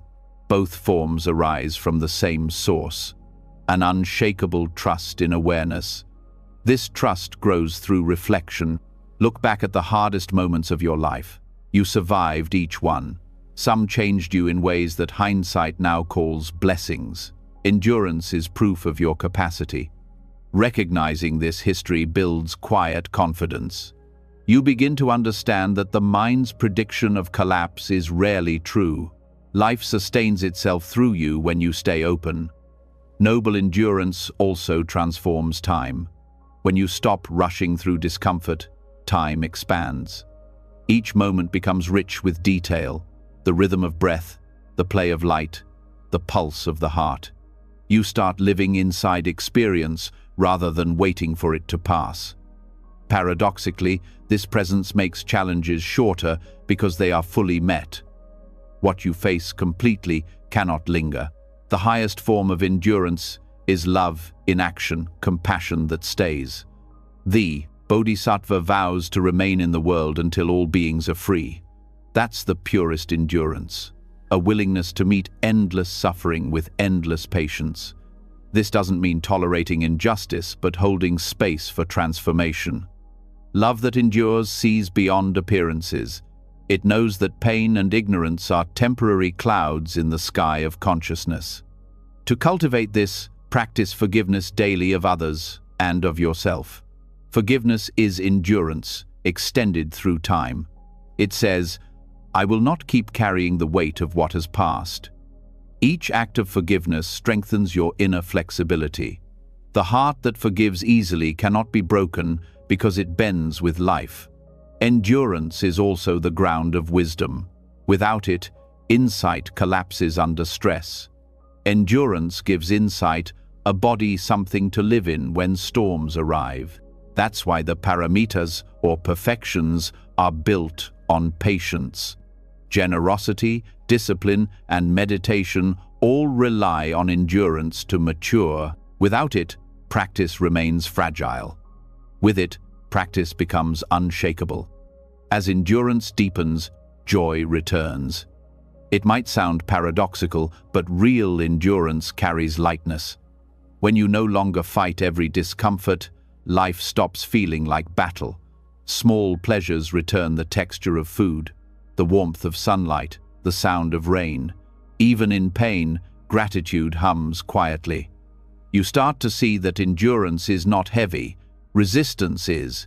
Endurance is fluid. This is the art of Kshanti Paramita, the transformation of pain into patience, patience into strength, and strength into peace. It's the discipline of remaining open when everything in you wants to close. It's the wisdom of waiting without despair, acting without aggression, and loving without condition. And, as this quality takes root, awareness matures into something even subtler, the ability to turn pain into insight itself. What once required endurance now becomes illumination. The same fire that once burned you now lights the way. This is the next unfolding on the path. The alchemy of emotion into wisdom, where endurance evolves into transformation. When endurance ripens, something quiet begins to change. The same pain that once demanded tolerance starts to reveal its hidden layers. Endurance gave you strength, but now that strength becomes a doorway not just to survive emotion, but to understand it. Here begins the deeper work, the transformation of pain into wisdom. What once felt like weight begins to shine with insight. This is emotional alchemy, the art of turning raw feeling into clarity, confusion into understanding, and suffering into compassion. Every emotion carries energy. Anger is heat, sadness is depth, fear is movement, joy is expansion. None of these energies are inherently negative. What turns them toxic is the story we attach to them and the resistance we add. Emotional alchemy is not suppression or indulgence. It's translation. It's learning to read the language of emotion instead of reacting to it. Each emotion arrives as a messenger, carrying information about our relationship with life. When you meet it with awareness, it transforms from burden to guide. Pain, in its raw form, is honest. It points to where something inside you is still attached, afraid, or unhealed. The first instinct is to avoid it, but avoidance only buries the lesson deeper. When awareness stays present, pain begins to unfold. You start to notice its texture, its rhythm, its message.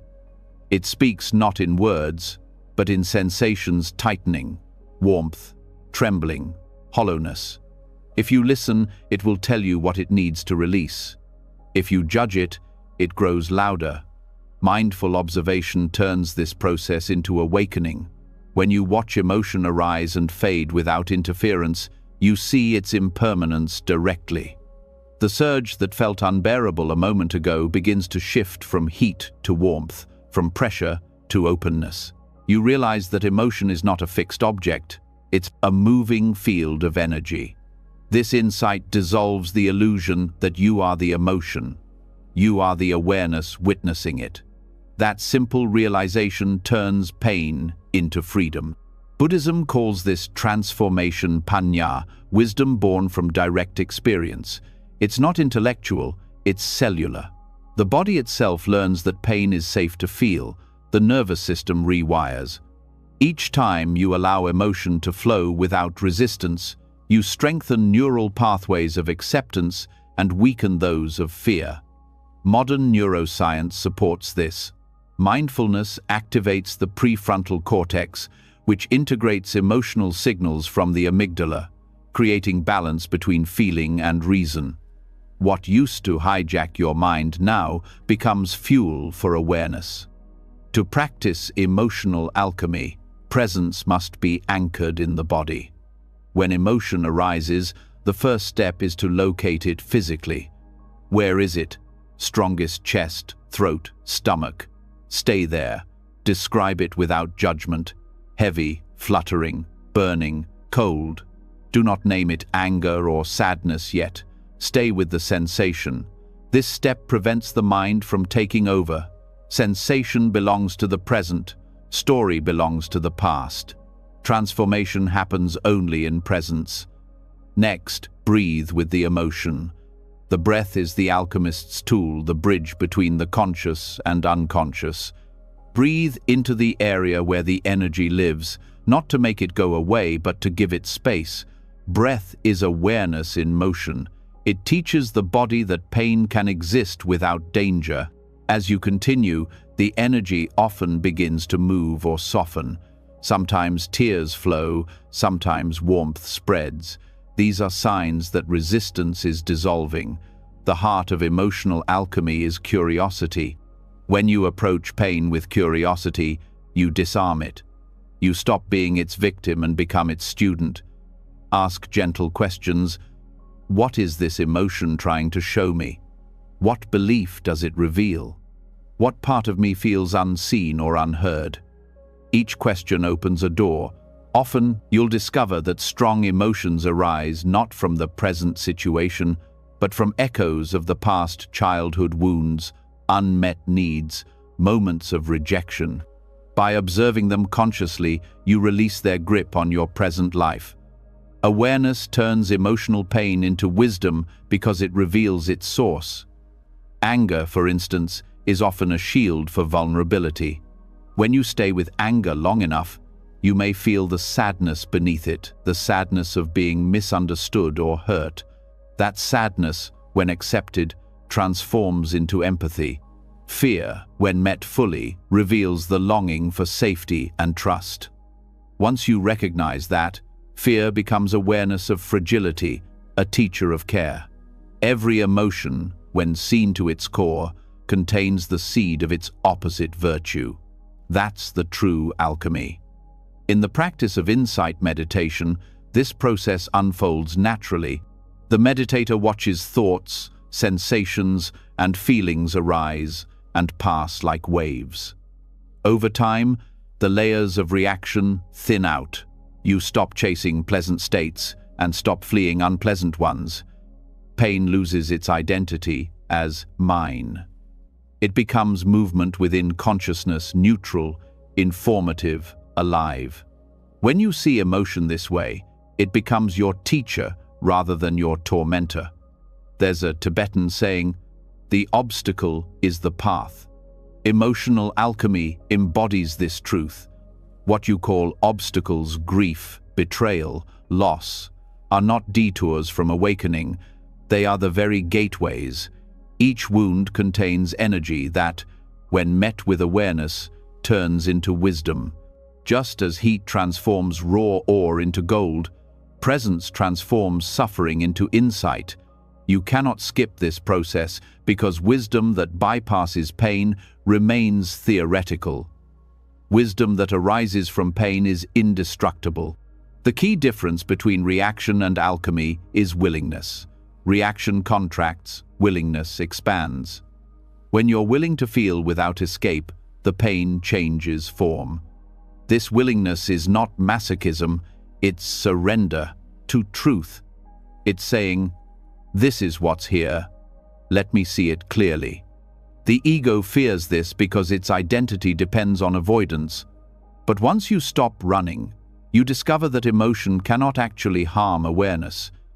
It only reveals where the illusion of self was holding on.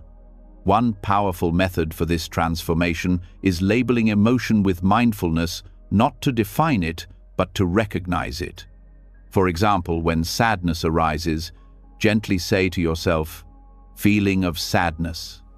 This simple acknowledgement separates awareness from the emotion without suppressing it. Research shows that labeling emotions reduces activity in the brain's emotional centers, allowing the rational mind to stay online. It's as if the mind says, "I see you," and the emotion relaxes. Recognition itself begins the alchemy. There is also the practice of Tonglen, or sending and receiving. When you feel emotional pain, breathe it in as if you are inhaling not just your suffering, but the shared suffering of all beings. Then exhale compassion and relief to everyone experiencing the same. This shifts the focus from my pain to the universal experience of pain. The emotion that once felt isolating now connects you to others. Compassion replaces contraction. What was once heavy becomes radiant. Alchemical transformation also requires honesty. You cannot change what you won't face. Many people disguise emotions behind spiritual ideals, calling anger passion, fear, intuition, or sadness depth. This only delays growth. Real transformation begins with radical honesty, naming what is truly there, even if it feels raw or unflattering.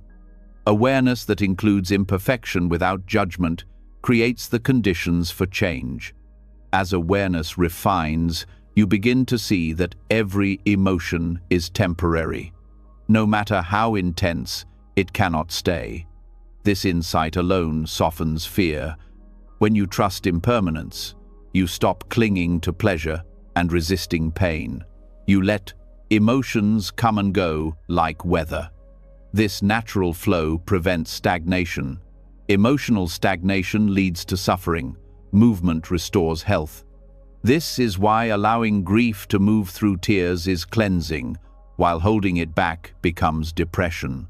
The body is an essential participant in this process. Each emotion has a corresponding posture, breath pattern, and muscle tension.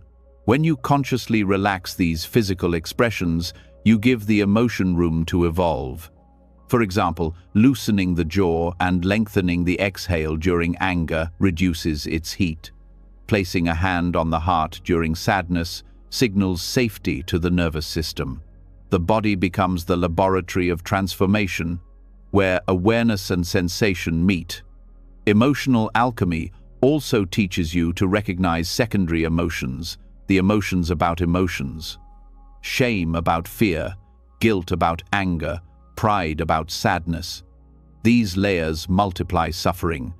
Awareness can peel them away by noticing, here is fear, followed by, here is shame about fear. Each layer seen clearly loses strength. Eventually, you reach the raw core, the original emotion, and meet it with compassion. That meeting is liberation. Another vital insight is that emotion and thought feed each other. Thoughts intensify emotion. Emotion fuels thought.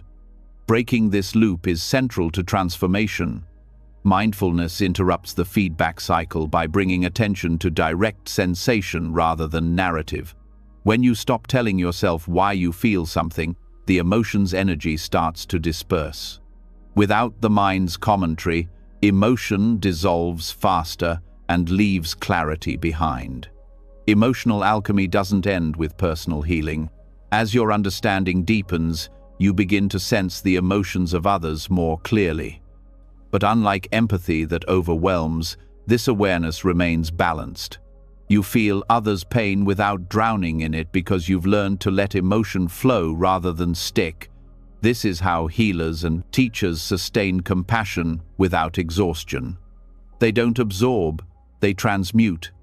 They meet suffering as energy that can be transformed through presence. Sometimes, transformation happens not through meditation but through creative expression. Writing, painting, music, or dance can act as vehicles for emotion to move and change form. When you translate pain into art, you are giving it new meaning, turning chaos into coherence.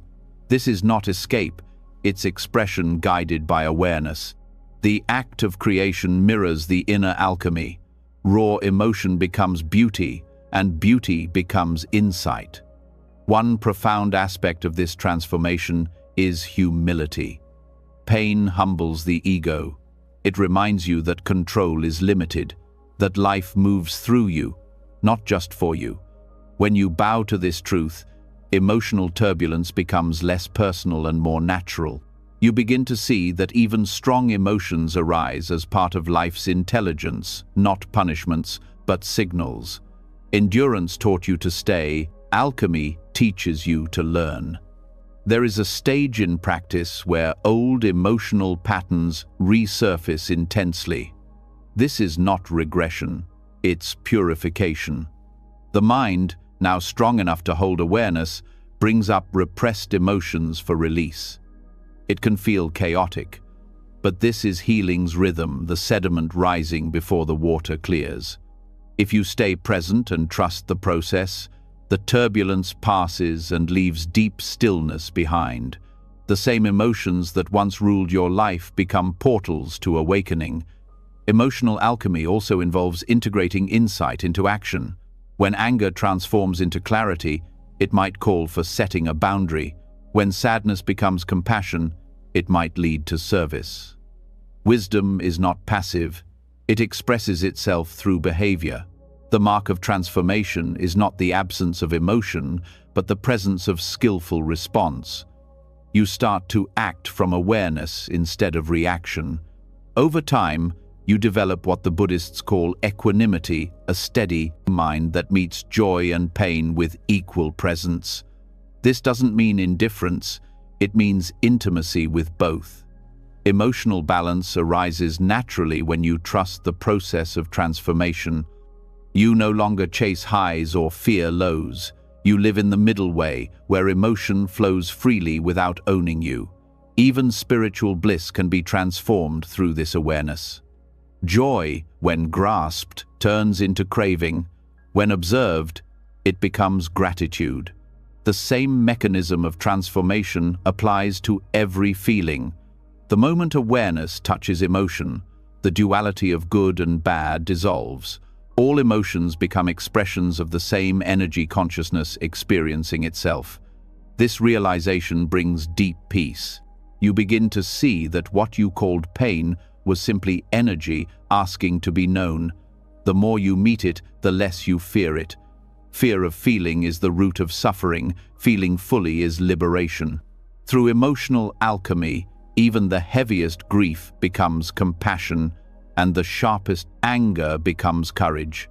The final stage of transformation is silence, not the silence of avoidance, but of completion. When emotion has delivered its message, it dissolves into quiet awareness. That stillness is not empty. It is full of understanding. It's the same stillness you touched in the moment before resistance, now enriched by the wisdom gained through endurance. This silence is the true gold of emotional alchemy, not the absence of feeling, but the peace that arises when every feeling has been seen, felt, and released.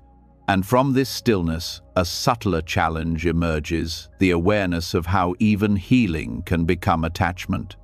The mind that once suffered now seeks identity in being healed.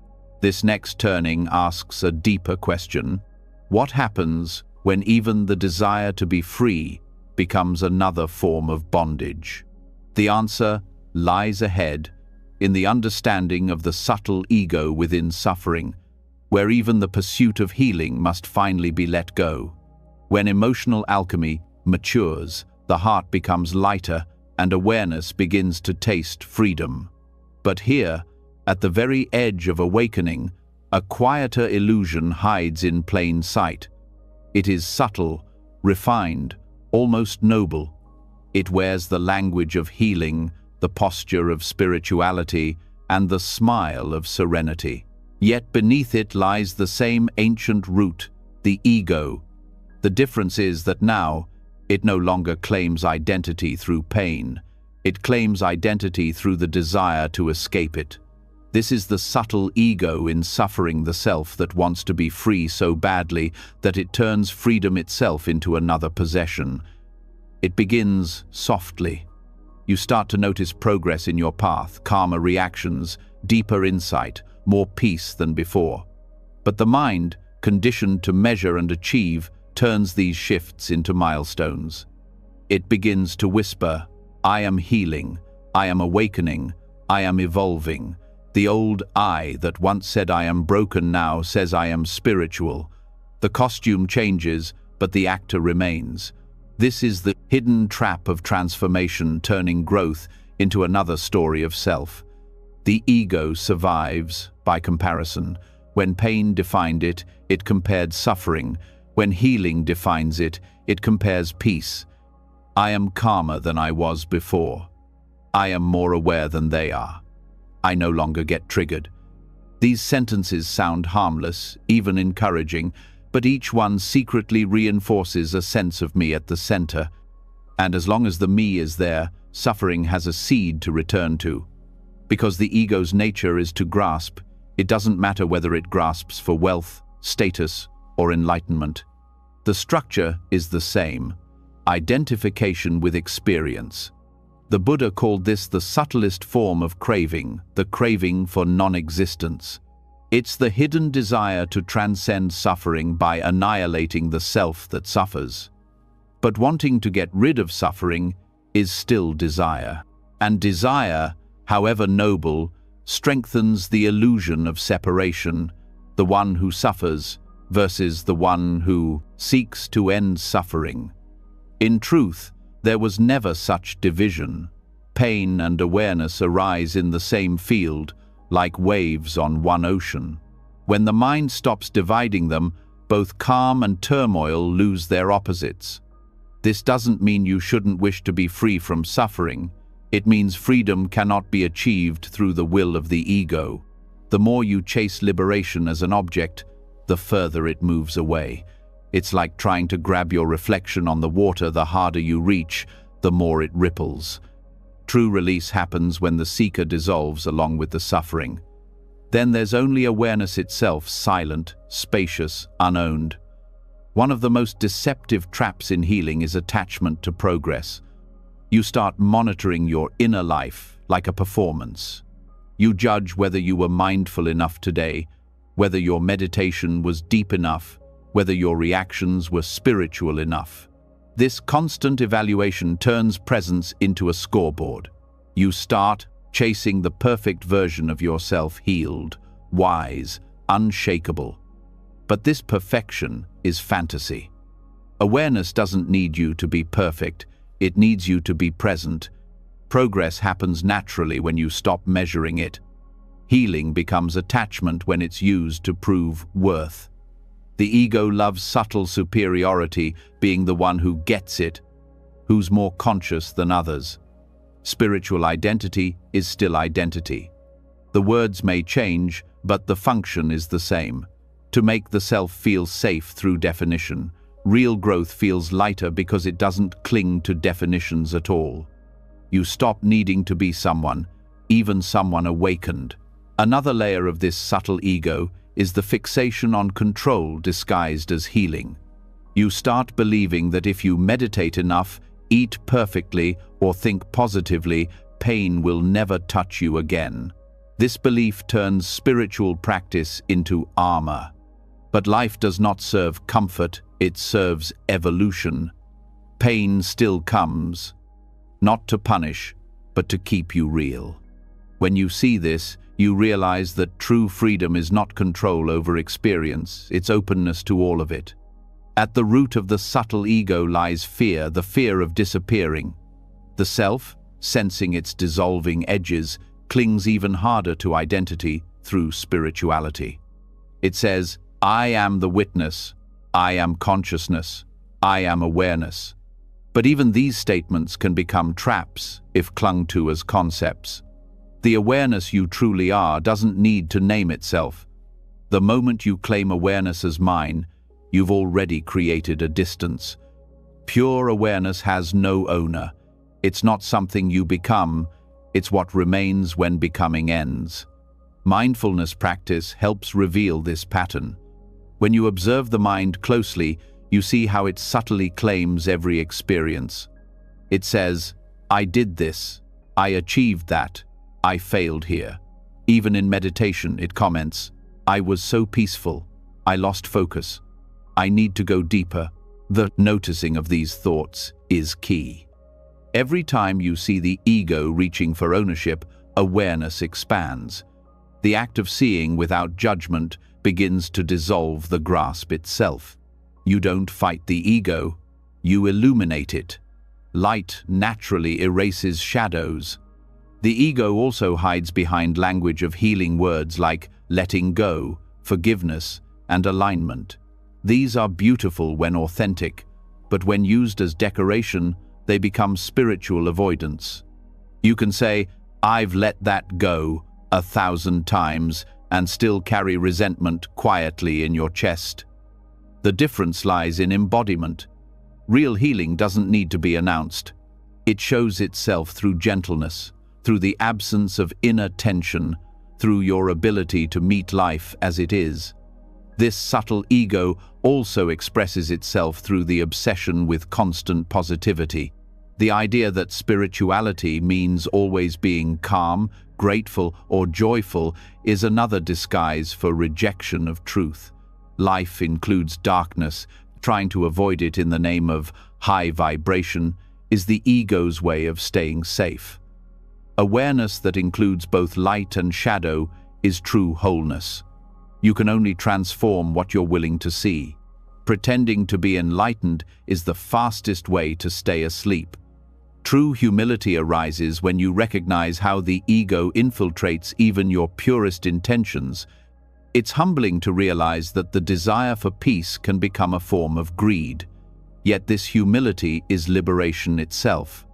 Once you see the pattern clearly, it loses its authority. The self that wants to awaken cannot survive its own scrutiny. When you look for it directly, the one who seeks, the one who heals, the one who resists, you find nothing solid. That absence is not loss, it's freedom. In practice, this means staying aware of how your spiritual path makes you feel about yourself. If it inflates pride or deepens guilt, the ego has hijacked it. True practice softens judgment. It brings kindness toward both the part that still clings and the part that longs to release. You start to treat the ego not as an enemy but as a child who misunderstood life. It's just trying to protect you. When you stop fighting it, it relaxes. When it relaxes, its grip on suffering weakens. The ego thrives on time. It says, "I was once broken, and someday I will be healed." Awareness lives only now. The moment you rest in now, there is no brokenness, no future self waiting for arrival. Healing is not a destination, it's the continuous unfolding of presence. The mind loves stories of evolution because stories guarantee continuation. Awareness doesn't need a story, it's already complete. One of the subtlest traps is attachment to the role of the wounded healer. You begin helping others not purely from compassion, but from the unconscious need to maintain identity through purpose. You want to be needed, to be recognized as wise or nurturing. The ego disguises this as service, but it's self-preservation. Real service has no agenda. It flows naturally because compassion is what remains when self-interest falls away. You don't serve to fix others. You serve because the boundary between self and other has dissolved. Awareness also exposes the ego's attachment to purity. The belief that awakening means transcending all human emotions is false. Enlightenment doesn't sterilize experience. It makes it more intimate. Anger, sadness, pleasure all still appear, but without the story of me.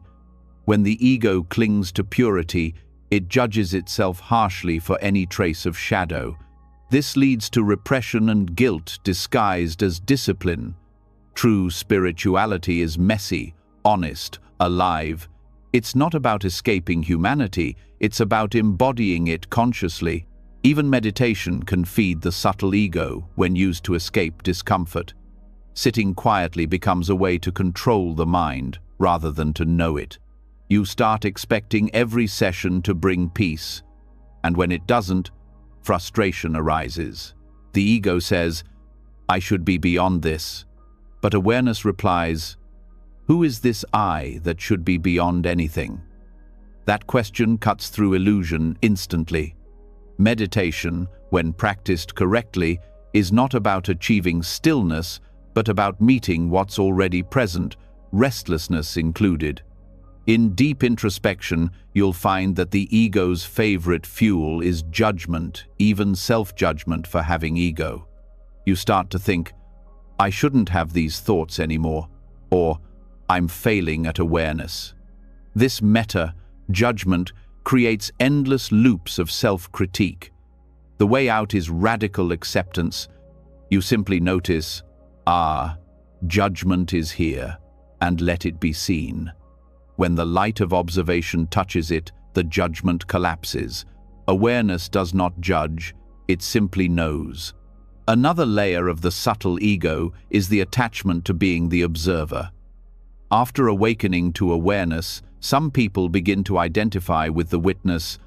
"I am the one who observes everything," but this too becomes a role. The ultimate insight is that even the observer arises within awareness. There is no separate watcher, there is only watching. When you grasp this, even the last trace of "I am aware" dissolves into pure being. Awareness watches itself infinite, effortless, and silent. This realization shifts your relationship with healing entirely.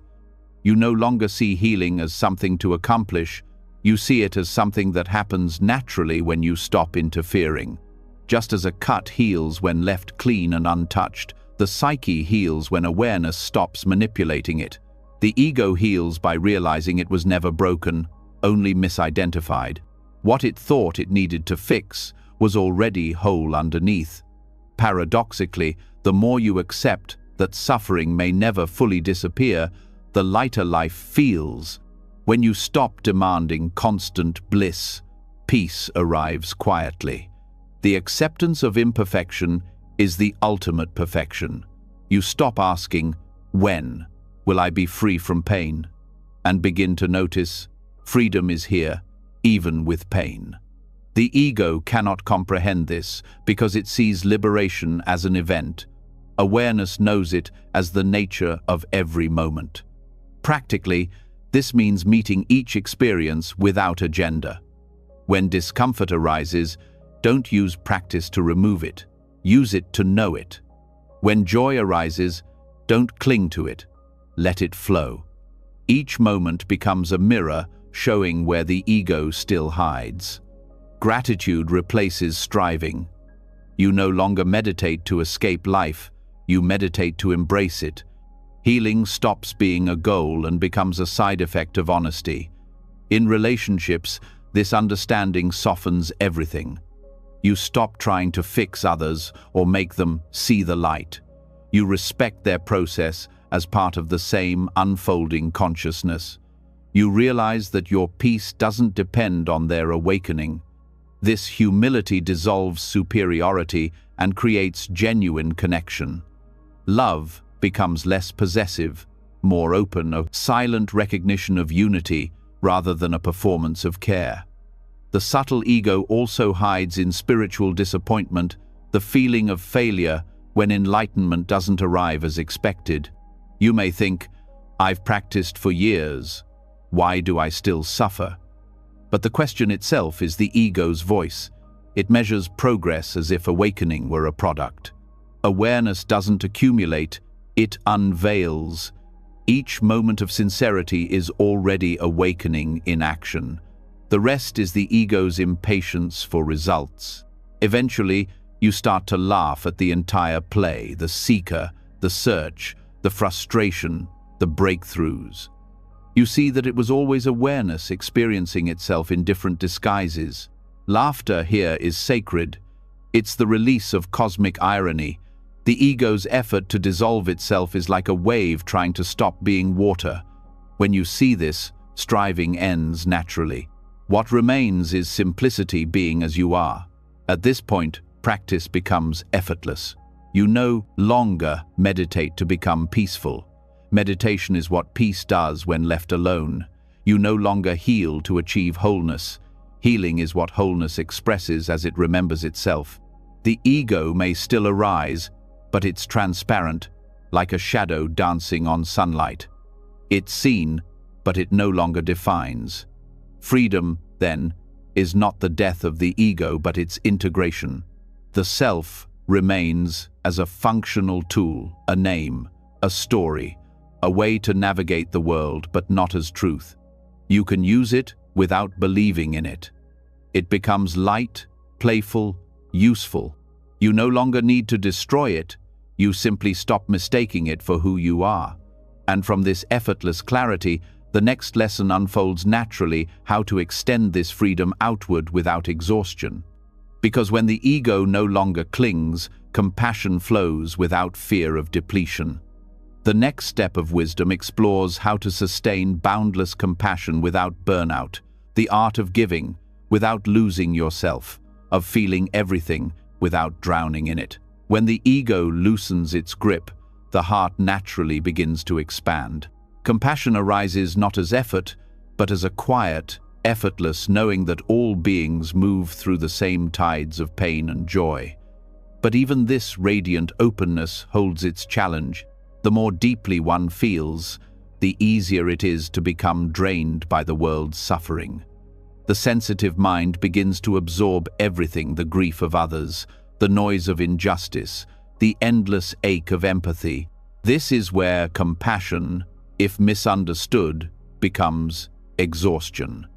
And yet, in the great Buddhist traditions, monks and teachers sustain compassion for all beings without depletion. How? Because they do not carry suffering, they understand it. Their compassion flows without ownership. Empathy fatigue arises when care is filtered through identification. The mind says, Their pain is my pain, and without awareness, this thought turns into fusion. You start to feel responsible for what you cannot control. The heart tightens, trying to hold too much. True compassion, however, is not fusion, it is connection without confusion.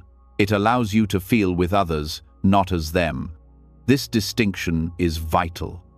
When awareness sees suffering clearly, it responds with love, but it does not drown.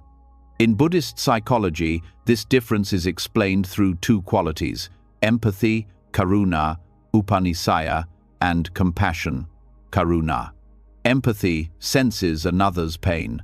Compassion meets that pain with wisdom. Empathy alone is like water soaking into cloth it absorbs until saturated. Compassion, guided by wisdom, is like a flowing river it moves through without stagnating. Monks learn this flow through years of meditative training, cultivating equanimity alongside empathy so that care does not turn into burden. Equanimity, upekkha, is not cold detachment. It is spacious love.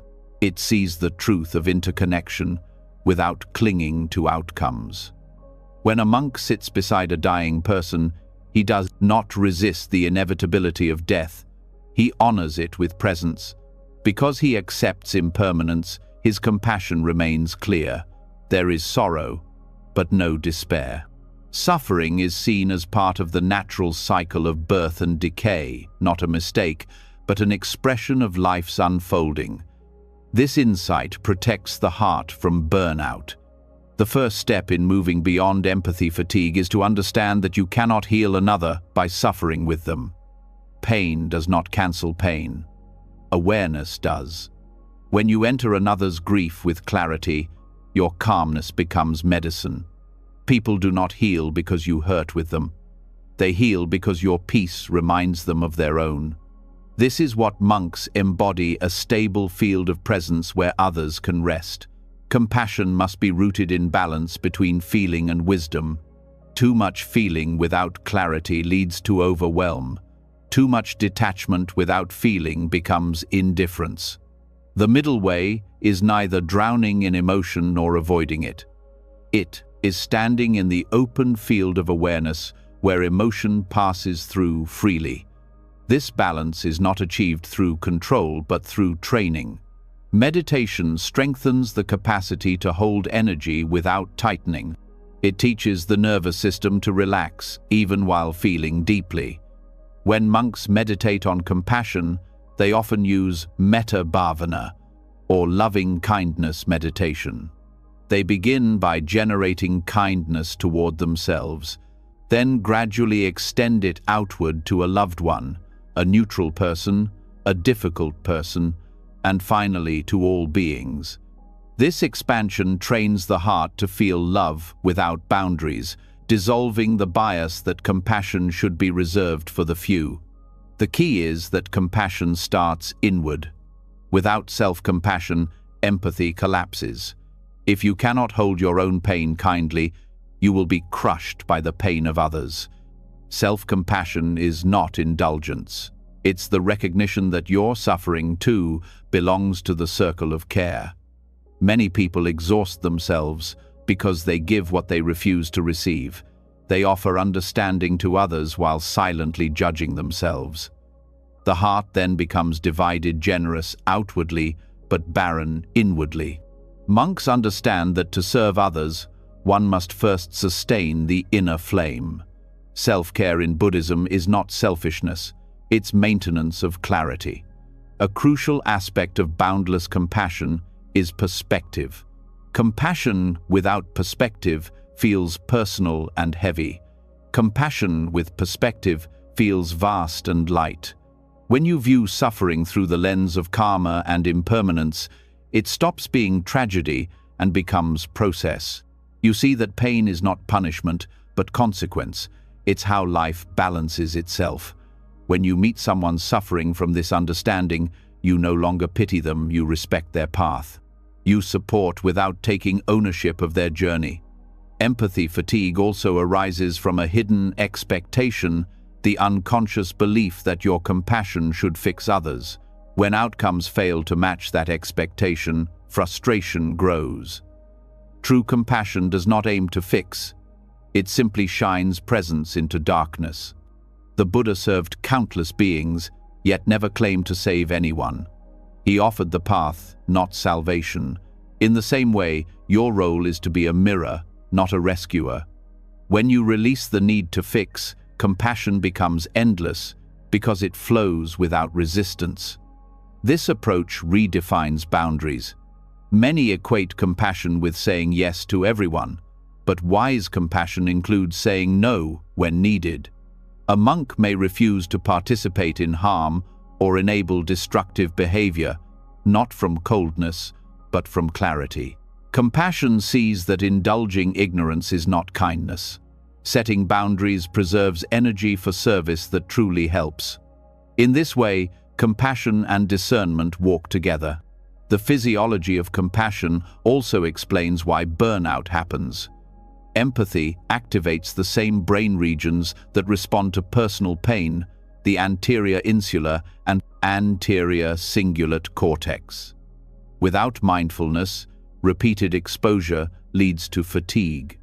Compassion, however, activates different circuits areas linked to reward and positive motivation, like the ventral striatum.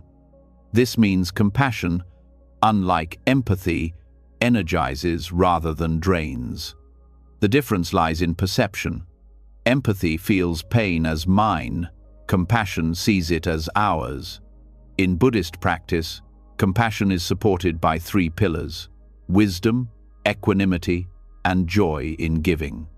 Wisdom sees suffering clearly without judgment. Equanimity keeps the heart balanced amid emotional waves. Joy in giving, called mudita, turns service into delight. When these three qualities merge, compassion becomes self-sustaining. It doesn't consume energy, it generates it. This is why monks, even after decades of serving the sick, teaching and meditating, radiate freshness instead of fatigue. Their compassion flows from an infinite source awareness itself. To cultivate this in modern life, start small. When someone shares their pain, listen without rushing to respond. Feel the emotion in the body, the urge to fix, the tightening in the chest, and breathe.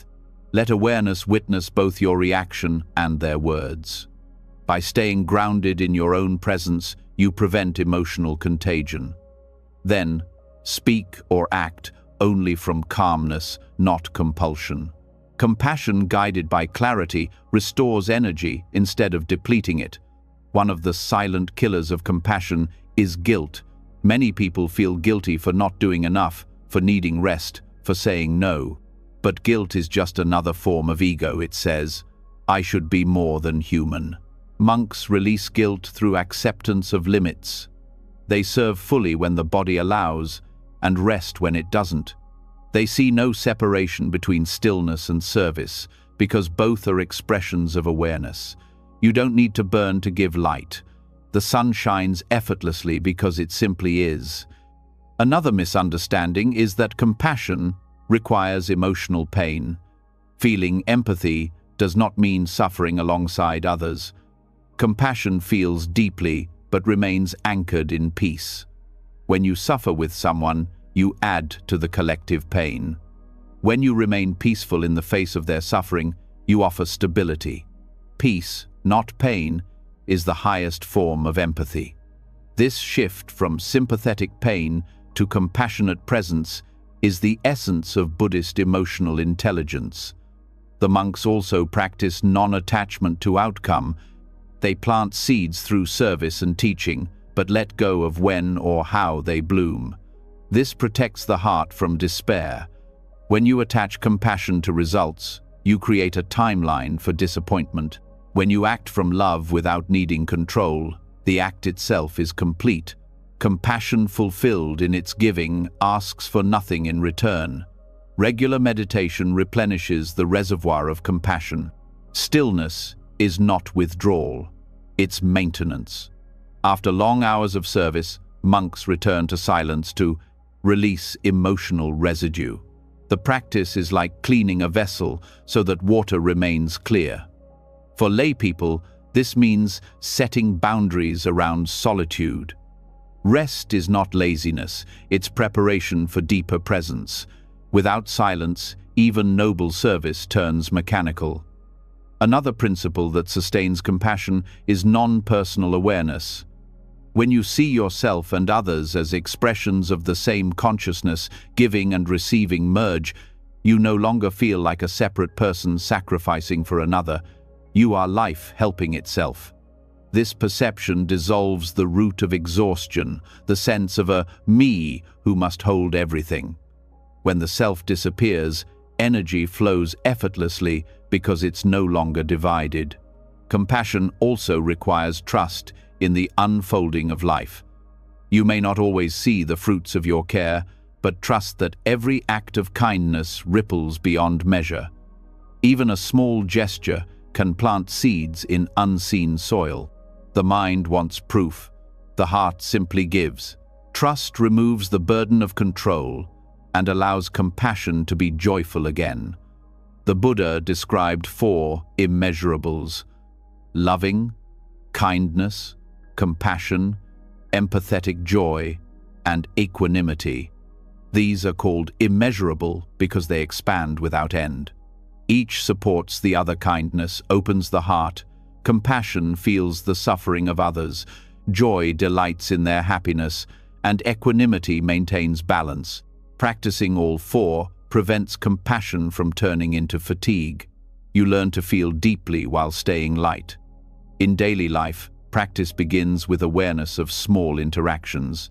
The tone of your voice with a stranger, the patience you offer to someone anxious, the kindness you extend to yourself after a mistake, each is a thread of compassion.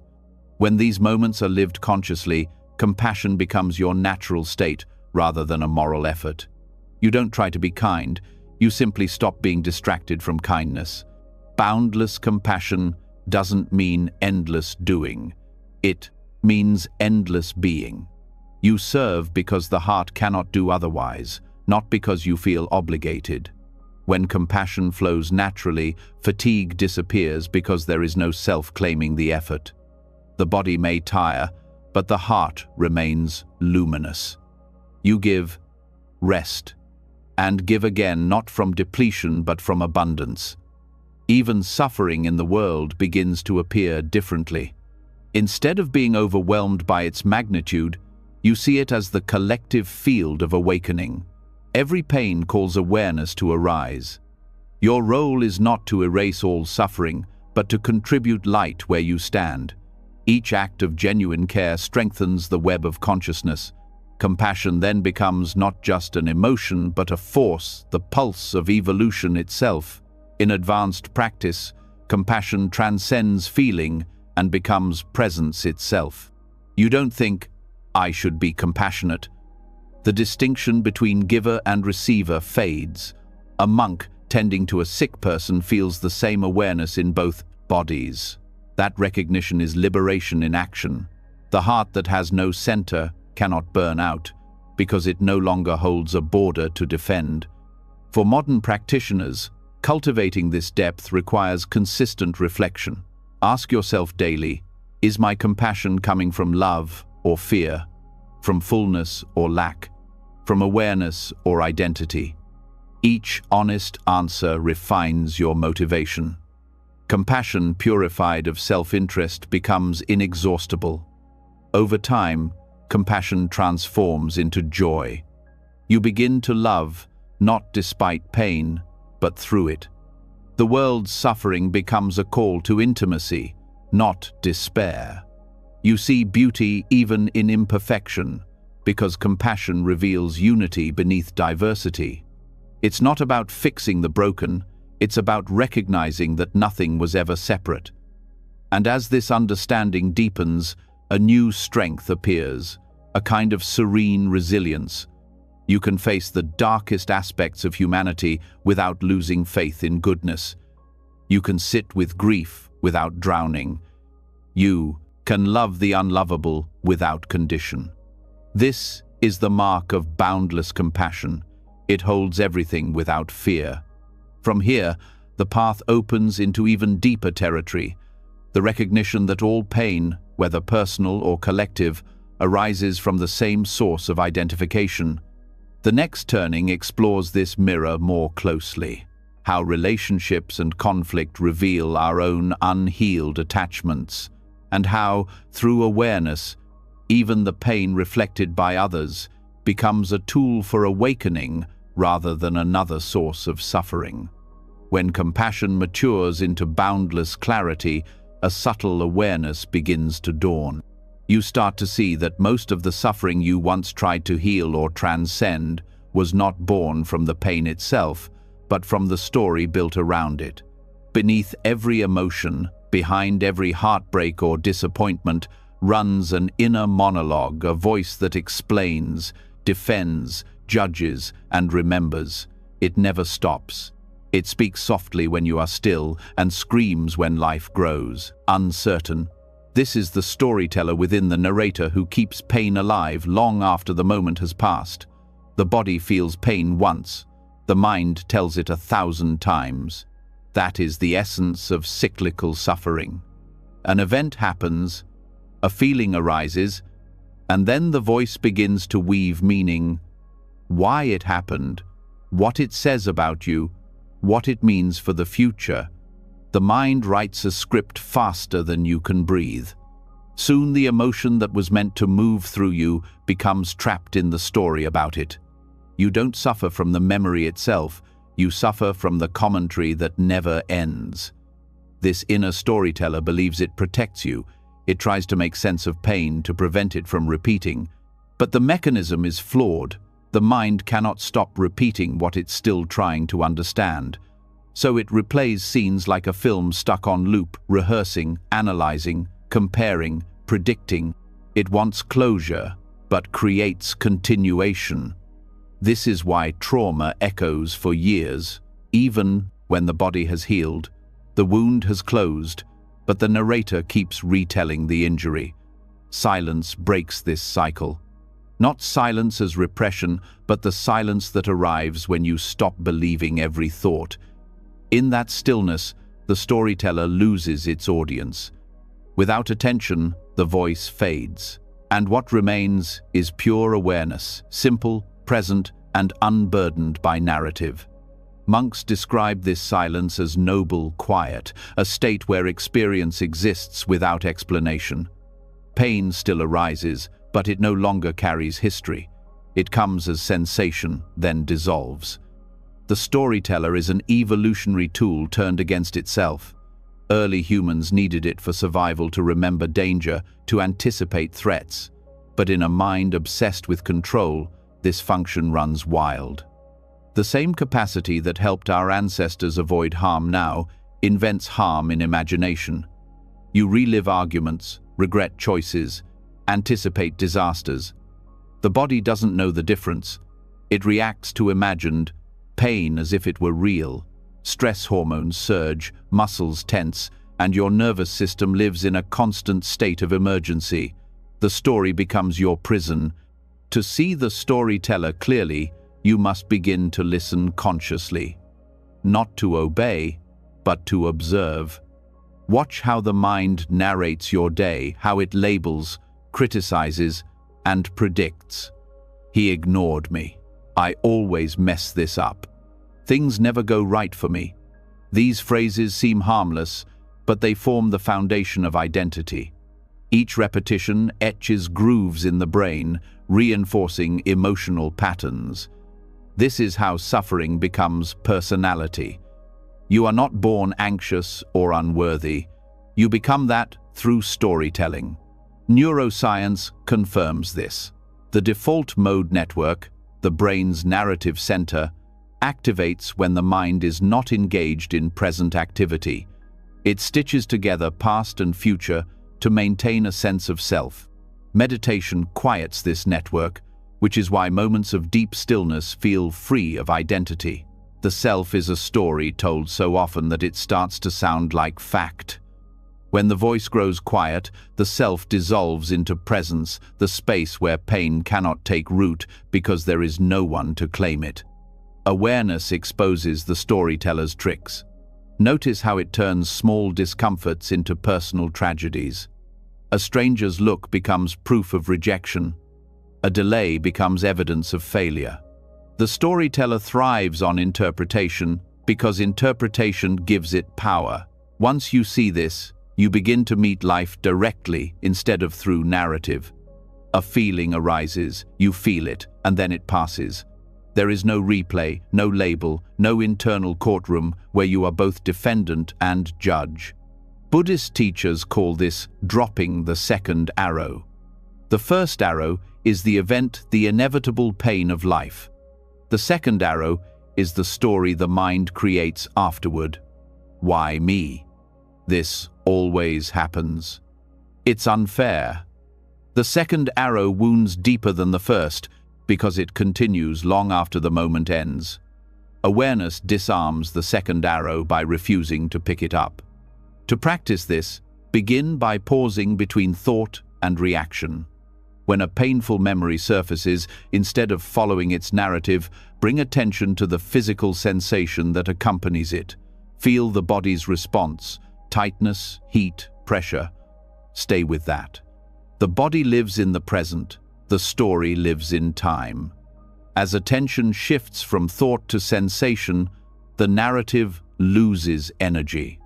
The pain begins to dissolve, not because it's fixed, but because it's finally felt. The storyteller also thrives on identity, the idea of me as the central character. I am the one who was betrayed. I am the one who failed. I am the one who must prove my worth. Each story solidifies the self-image and demands consistency. To maintain that consistency, the mind filters new experiences to match the old script. You may reject kindness because it doesn't fit the story of being unlovable. You may sabotage peace because it contradicts the identity of being a struggler. In this way, the story doesn't describe your life, it shapes it. Breaking this cycle requires seeing identity as narrative construction. You are not the protagonist of a fixed plot, you are the awareness in which countless stories appear and fade. Every thought saying, "I am," is a scene, not the screen. When you realize this, you gain freedom to rewrite or release the story entirely. You no longer have to be the character who suffers. You can step into the silence where no character exists. Silence is the natural state beneath narration. It's not the absence of thought, but the background against which thoughts arise. You can access it through mindful pauses, moments where you stop adding commentary. While eating, just taste. While walking, just walk. When pain arises, just feel. The mind will try to interrupt. This shouldn't hurt. I wish it were different. Notice that voice and let it pass. Each time you return to raw experience, you strengthen your connection to silence. Over time, silence becomes familiar, and the storyteller's voice loses authority. In daily life, this practice means cultivating awareness of your inner dialogue. Keep it simple. When you catch yourself narrating, say quietly, "thinking." This small acknowledgement separates you from the story. You stop being the voice and become the listener. That shift changes everything. The narrator can't trap the one who listens. Listening is freedom. Emotional wounds persist because the mind replays them with added commentary. Each replay reinforces neural pathways associated with the emotion, but awareness introduces plasticity. When you stay present with a thought without reacting, you create new wiring, one that connects emotion with calm instead of panic. Slowly, the habit of storytelling weakens. Silence doesn't erase memory, it erases identification. You remember the past, but it no longer defines you. Silence also reveals the futility of control. The storyteller is obsessed with why and what next. It tries to make sense of chaos. But life's movement cannot be fully explained, only experienced. When you stop demanding answers, peace enters. You begin to trust the intelligence of the present moment. Events unfold, and you respond naturally without the burden of narration. This is how wisdom operates: quiet, intuitive, spontaneous. Even in relationships, the storyteller weaves endless scripts: who's right, who's wrong, who owes what. Conflict escalates because both sides defend their version of the story. When you drop your narrative, communication becomes real. You listen without preparing a reply. You speak without rehearsing. Silence allows empathy to arise naturally, not from effort, but from presence. The heart understands beyond words. In meditation, the storyteller often intensifies before dissolving. As silence deepens, the mind panics, afraid of losing its central role. It throws up thoughts, memories, plans. The key is not to fight them. Let the stories come and go like waves. Each wave that passes without reaction weakens the tide. Eventually, you realize that thoughts never needed to stop. They just needed to be seen as transparent. The noise remains, but you are no longer inside it. The storyteller also feeds on time. It lives in the past and future because those are the only places where story exists. The present moment is too immediate to narrate. That's why presence feels peaceful, it's free of timeline. When you rest in now, the past loses its authority and the future loses its fear. You stop being the one who has a story and become the space in which stories appear. Silence does not mean emptiness. It's full of understanding. From silence, wisdom speaks softly, not in sentences, but in knowing.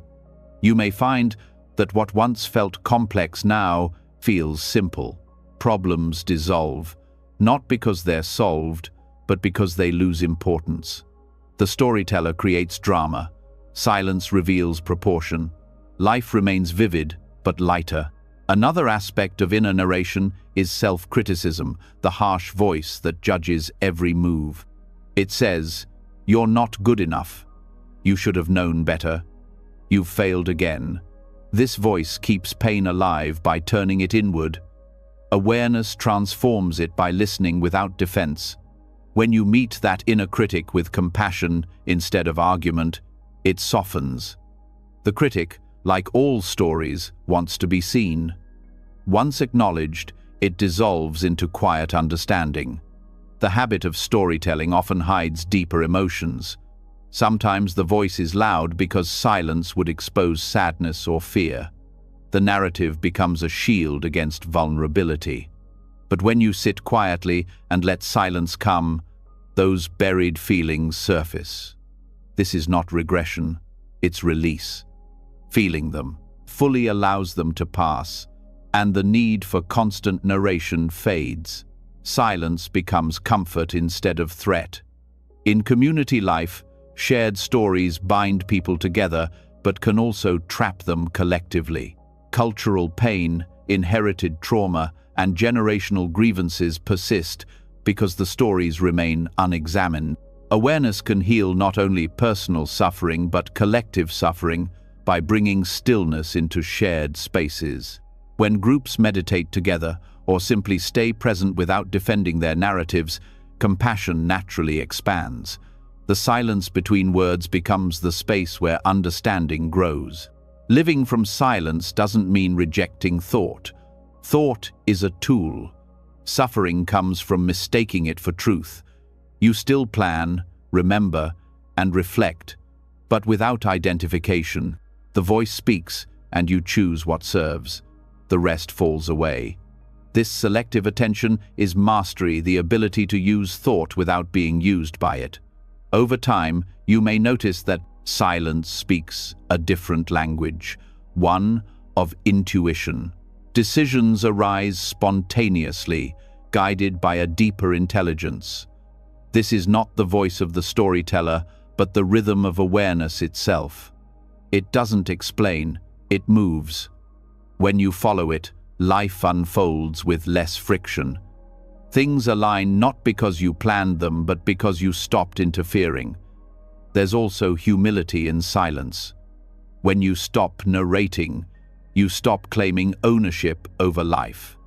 Events happen through you, not by you. This humility frees you from the need to justify everything. You don't need to be the hero of your story anymore.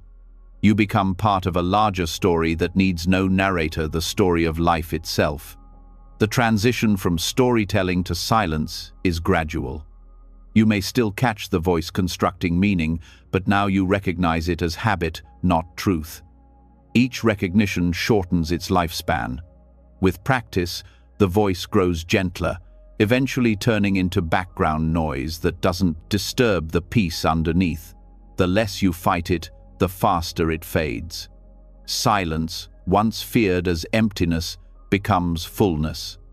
It's the ground where all stories arise and return. You realize that pain, when stripped of narrative, is just sensation, transient, impersonal, alive. Without the storyteller to maintain it, even deep wounds become portals to presence. The mind that once clung to stories begins to rest, and resting, it heals. From here, a deeper insight unfolds.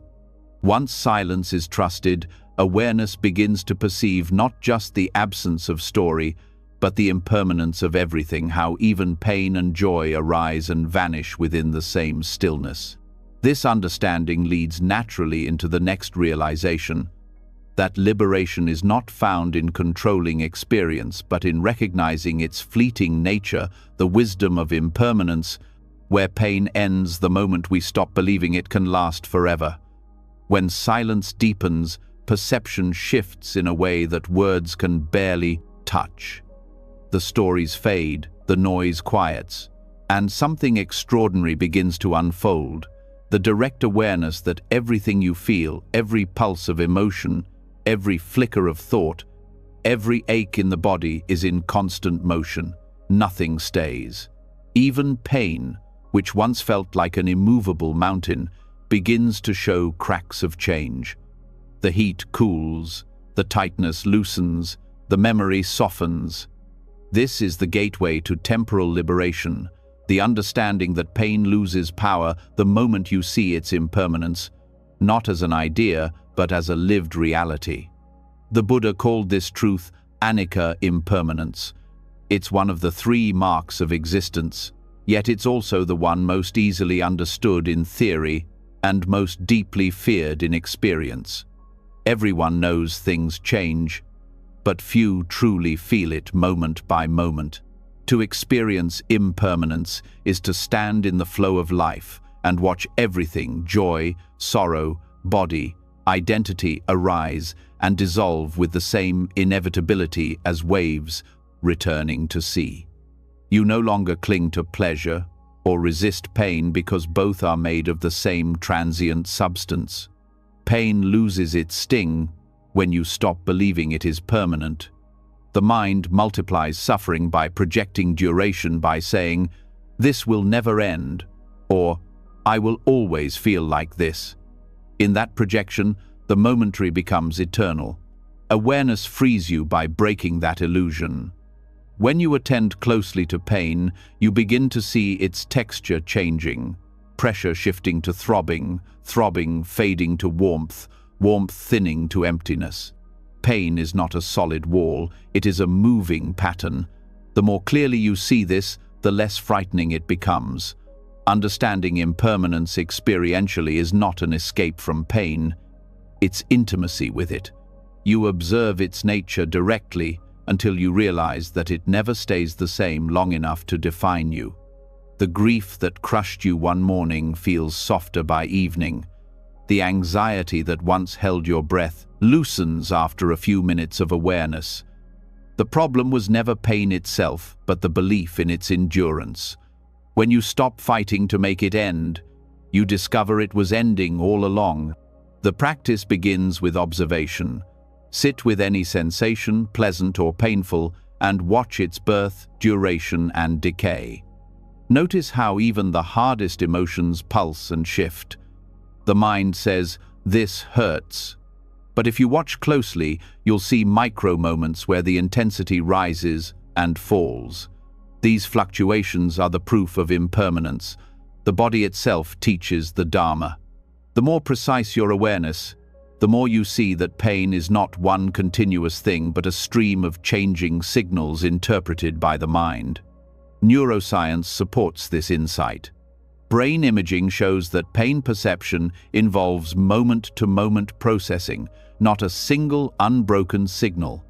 The prefrontal cortex interprets, the amygdala reacts, the sensory cortex registers, all in shifting rhythms. The mind's illusion of continuity stitches these impulses into a solid experience called my pain. But awareness breaks that stitching. You begin to see pain as pulses of sensation rather than a permanent state. This is why mindfulness reduces suffering, even when pain remains. It reveals its changing nature. Impermanence also applies to emotion. Anger, sadness, fear, all feel endless while you're inside them, but none can sustain themselves without fuel. They depend on thought to stay alive. When awareness stops feeding them stories, they dissolve. The body cannot hold tension forever. Even despair has pauses, the spaces between sobs, the brief breaths of stillness. When you rest attention on these spaces, you find the doorway to peace. The pause itself is proof that the storm cannot last. To see impermanence clearly, you must also see how clinging gives birth to time. The mind measures change and creates continuity. Without clinging, time loses weight. Minutes or hours become fluid, like breath. You begin to experience life not as a sequence, but as unfolding presence. In this state, pain can appear and disappear without leaving residue. The mind doesn't store it as trauma because it no longer insists, "This should not have happened." It simply recognizes, "This happened and it passed."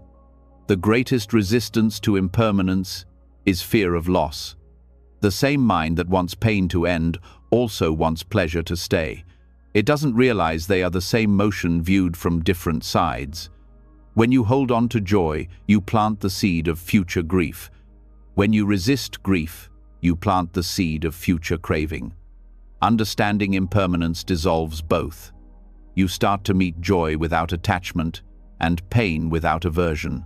Life becomes fluid, not safer, but freer. In meditation, this understanding matures through direct experience. As you sit, sensations arise, tingling, heat, pressure.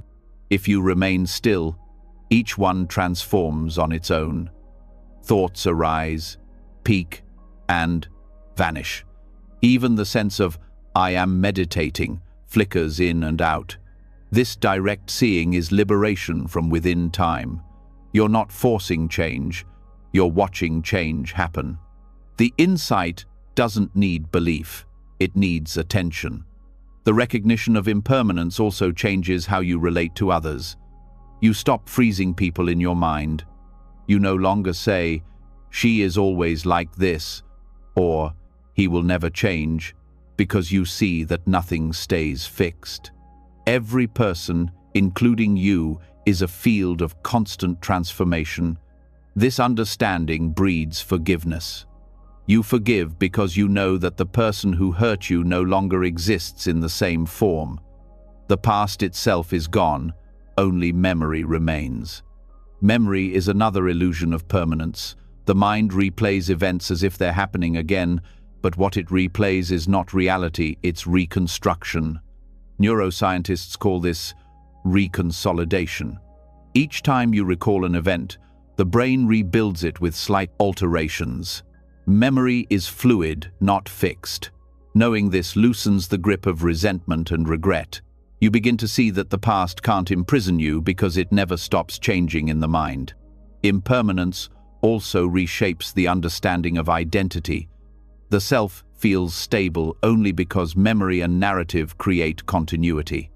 But when you watch your own thoughts and sensations change moment to moment, you realize there is no fixed I enduring through them. You are a process, not a person. This realization dissolves much of psychological suffering because it undercuts ownership. Pain arises, but there's no one solid to suffer it. The wave rises and falls. The ocean remains untouched. Temporal liberation is freedom from both past and future. The past no longer defines, and the future no longer frightens. The only reality is the present, endlessly renewing itself. To live here is to live outside the grip of pain's timeline. When discomfort arises, you stay with its momentary nature. When pleasure comes, you savor it without clutching. Life stops being a series of crises to manage and becomes a flow to witness. Understanding impermanence experientially also changes your nervous system. The body relaxes because it no longer perceives pain as eternal threat. When you believe pain will last, the body braces, creating tension that amplifies suffering. When you see pain as movement, the body opens. Breath flows more freely, muscles soften, awareness becomes medicine. You're no longer waiting for pain to end, you're watching it change, and in that watching, tension dissolves. This insight transforms even grief. Losing someone or something dear feels unbearable because the mind clings to the image of permanence that things were meant to stay. But when you deeply see that everything, including love, is a wave, grief changes texture. It still aches, but it carries beauty, the beauty of impermanence itself. You realize that what makes moments precious is precisely that they end. Love's fragility is its brilliance. To grieve is to witness life's truth in motion. Impermanence also reveals the futility of control. You cannot freeze a moment, a feeling, or a person. Control is resistance to change, disguised as safety. Awareness replaces control with participation. You don't fight the current, you learn to move with it. This doesn't make you passive, it makes you wise. You act where action matters and release where it doesn't. This is the dance of balance effort without attachment. In daily life, practicing impermanence means paying attention to small transitions, the pause between breaths, the shift of light through a window, the way emotions morph during conversation. These details remind the mind of its true nature, transient, responsive, alive. The more you notice, the less you grasp. Presence becomes a habit stronger than clinging. The insight into anicca also dismantles anxiety. Anxiety is the mind's refusal to accept change. It anticipates the future and tries to control outcomes. But the future is made of the same impermanent fabric as everything else, always changing, never arriving as imagined. When you rest in this understanding, fear transforms into curiosity. The unknown stops being threat and becomes possibility. You meet life with openness rather than defense. Impermanence does not mean nothing matters. It means everything matters precisely because it's fleeting. The flower's beauty depends on its short bloom. The conversation's warmth glows because it won't repeat exactly. Realizing this heightens appreciation. You become attentive to the present, not because it will last, but because it won't. Gratitude replaces attachment. Each moment becomes a gift unwrapped and gone before grasping can begin. Living with awareness of impermanence creates gentleness. You stop demanding perfection from yourself and others. Mistakes are seen as transient patterns, not fixed flaws. Growth becomes natural because nothing is frozen in identity. This understanding dissolves shame. You no longer say, "I am this kind of person." You see that personality is weather, sometimes sunny, sometimes stormy. The sky remains clear behind it. The experiential realization of impermanence also transforms spiritual practice. Many seekers chase permanent states, eternal bliss, lasting enlightenment. But awakening itself is impermanent as an experience. What remains constant is awareness of change.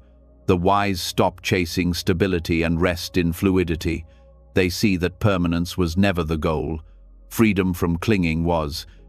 The mind that accepts impermanence finds stillness within movement. Even morality gains depth through this insight. When you know actions have consequences that ripple through time, you act with mindfulness. Yet you also forgive, because no one stays the same person who erred. This balance of responsibility and forgiveness is wisdom in motion. You can hold accountability without hatred, because both you and the other are changing continuously. The deeper you live in impermanence, the more spontaneous life becomes.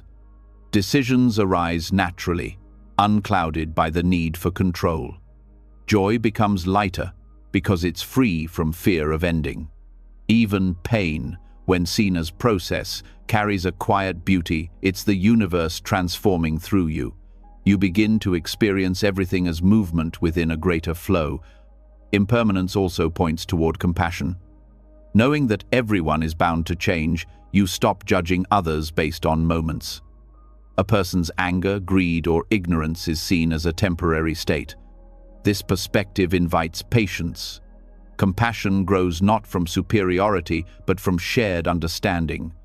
We are all waves of the same ocean, rising and falling together. There is also serenity in recognizing that death itself is impermanence completing its cycle. Life is not cut short, it fulfills its rhythm. What we call ending is transition. The atoms of the body return to earth. Consciousness continues its mysterious unfolding. When you truly understand impermanence, death loses its terror. It becomes the natural counterpart of birth, two breaths in the same continuum. Meditation on impermanence can be as simple as watching a candle flame. Each flicker is different, each second a birth and death. You watch not to mourn the change, but to marvel at its precision. The flame's beauty depends on motion, so does yours. You are not a fixed entity watching change, you are change watching itself. When this truth is felt directly, fear evaporates. You rest in what never clings. In the deepest realization, even the concept of impermanence dissolves. There is no permanent or impermanent, only unfolding. The mind that divides time into past and future disappears into timeless awareness. This is temporal liberation in its purest form. Freedom not from pain, but from the illusion of continuity that gives pain power. From this place of seeing, every experience, even suffering, becomes luminous. You no longer ask, "When will this end?"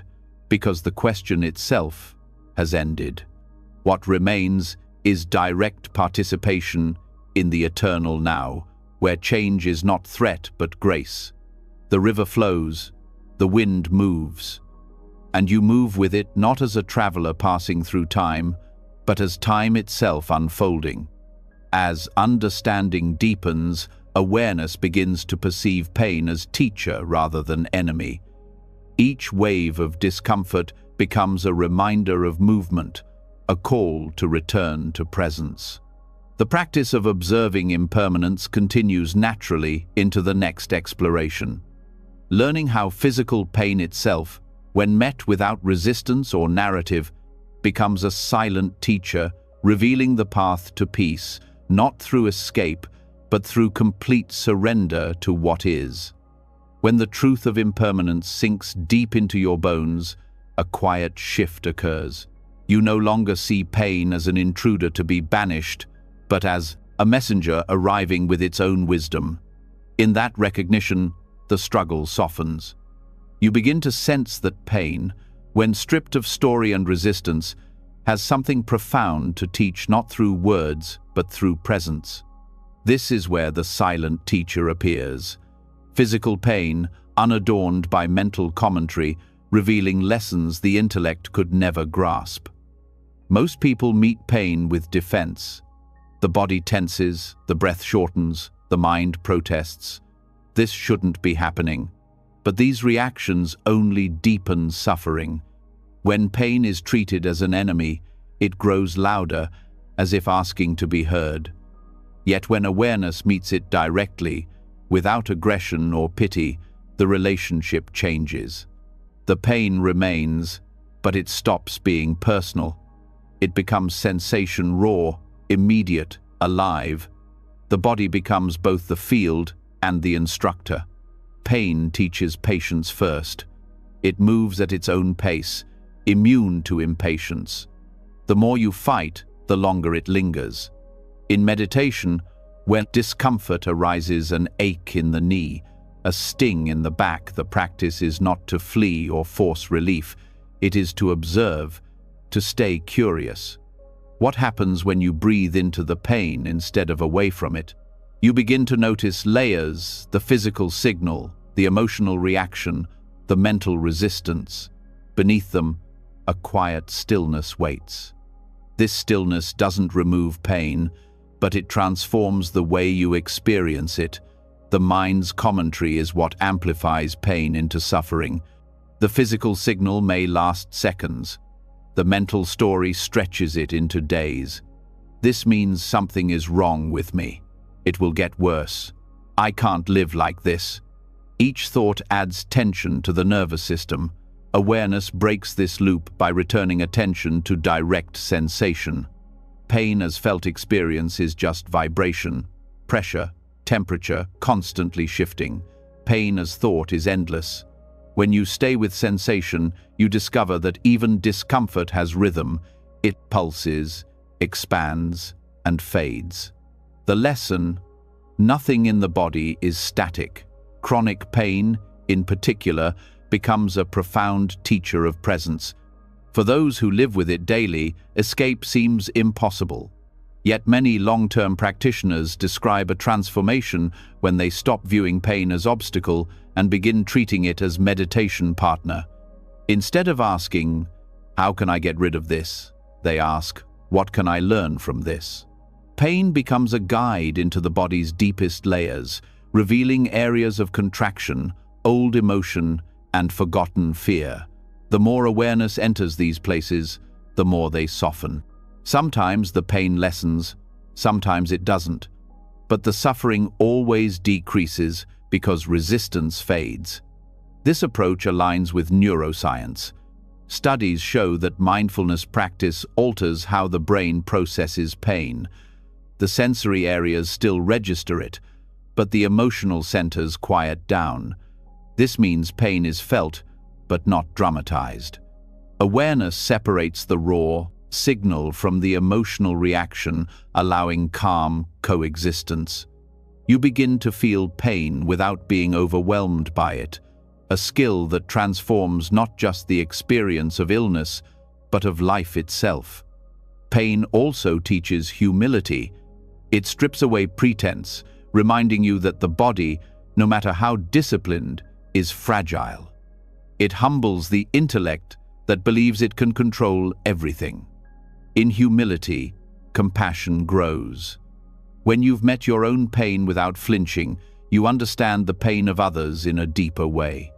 You no longer need to analyze suffering to care about it. You've sat with it directly. The silent teacher doesn't speak, yet it opens the heart more effectively than 1,000 philosophies. Another lesson pain offers is the dissolution of identity. Chronic discomfort can make the sense of me seem unbearable, my pain, my problem, my limitation. But when awareness looks closer, ownership begins to fade. Pain is seen as a process nerves, firing, signals passing, sensations arising and vanishing. The body hurts. Awareness observes. There's no solid self enduring inside it, only shifting patterns. This insight frees you from the mental label, "I am in pain." Instead, it becomes, "Pain is happening." The difference is vast. The first traps you. The second liberates you. In daily life, meeting pain without commentary can begin with small moments. A headache, a stomach cramp, a sore muscle. Instead of rushing for distraction or judgment, pause. Feel the exact texture of sensation. Where does it start? Does it have edges? Does it move? Usually, you'll find that what seemed unbearable is more complex, even fascinating. Pain loses its solidity when observed directly. It becomes an event within awareness, not a prison around it. The breath is the bridge here. Breathing consciously while in pain regulates the nervous system and keeps awareness anchored. Each inhale acknowledges sensation. Each exhale releases tension. You're not escaping, you're befriending. Pain may still speak, but the voice grows calmer. This is not suppression, it's intimacy. The body begins to trust awareness, and in that trust, healing, physical or emotional, becomes possible. The silent teacher also exposes how often we confuse sensation with meaning. The mind interprets pain as punishment, karma, or failure. But pain has no moral weight. It's neutral part of the body's communication system. When you stop attaching stories, pain reveals pure intelligence. It tells you where energy is stuck, where rest is needed, where attention should return. Listening without judgment turns pain from enemy into guide. In meditation retreats, practitioners often experience waves of discomfort after hours of sitting. Teachers advise not to move immediately, but to observe. Some find that the pain changes into heat, tingling, or even pleasure when observed without fear. What changes is not the body alone, but perception. The mind's resistance is what turns discomfort into suffering. When resistance dissolves, sensation becomes energy, neither good nor bad, simply alive. Pain also teaches balance between surrender and care. To accept pain does not mean neglecting the body, it means responding wisely rather than reacting impulsively. You learn to discern when rest, medicine, or movement is needed, and when it's simply the mind craving control. Awareness replaces panic with precision. The body's messages become clear when the mind stops shouting over them. Chronic pain challenges identity at the deepest level. It strips away the illusion that happiness depends on perfect conditions. When peace is found even amid discomfort, freedom becomes unshakable. Monks who endure illness or hardship speak of gratitude for their bodies because pain keeps them awake. It reminds them of impermanence, of the preciousness of each breath. Pain, when met consciously, becomes a constant meditation bell, calling you back to presence. There's also a profound link between physical and emotional pain. The body stores unprocessed emotions, grief in the chest, fear in the gut, anger in the jaw. When these areas ache, it's often a sign of old energy asking for release. Meeting pain with awareness allows these emotions to surface and dissolve. The body heals not just physically, but psychically. Each sensation becomes a teacher showing where love and attention were once withheld. Pain invites you into slowness. In a culture addicted to movement and distraction, pain demands stillness. You learn patience not because you want to, but because you must. This forced slowing becomes sacred. In the quiet, subtler realities emerge the heartbeat, the breath, the constant dance of life within the body. You discover that even in discomfort, there is beauty in awareness itself. Silence, when practiced with pain, becomes more than absence of words. It becomes direct communication with life.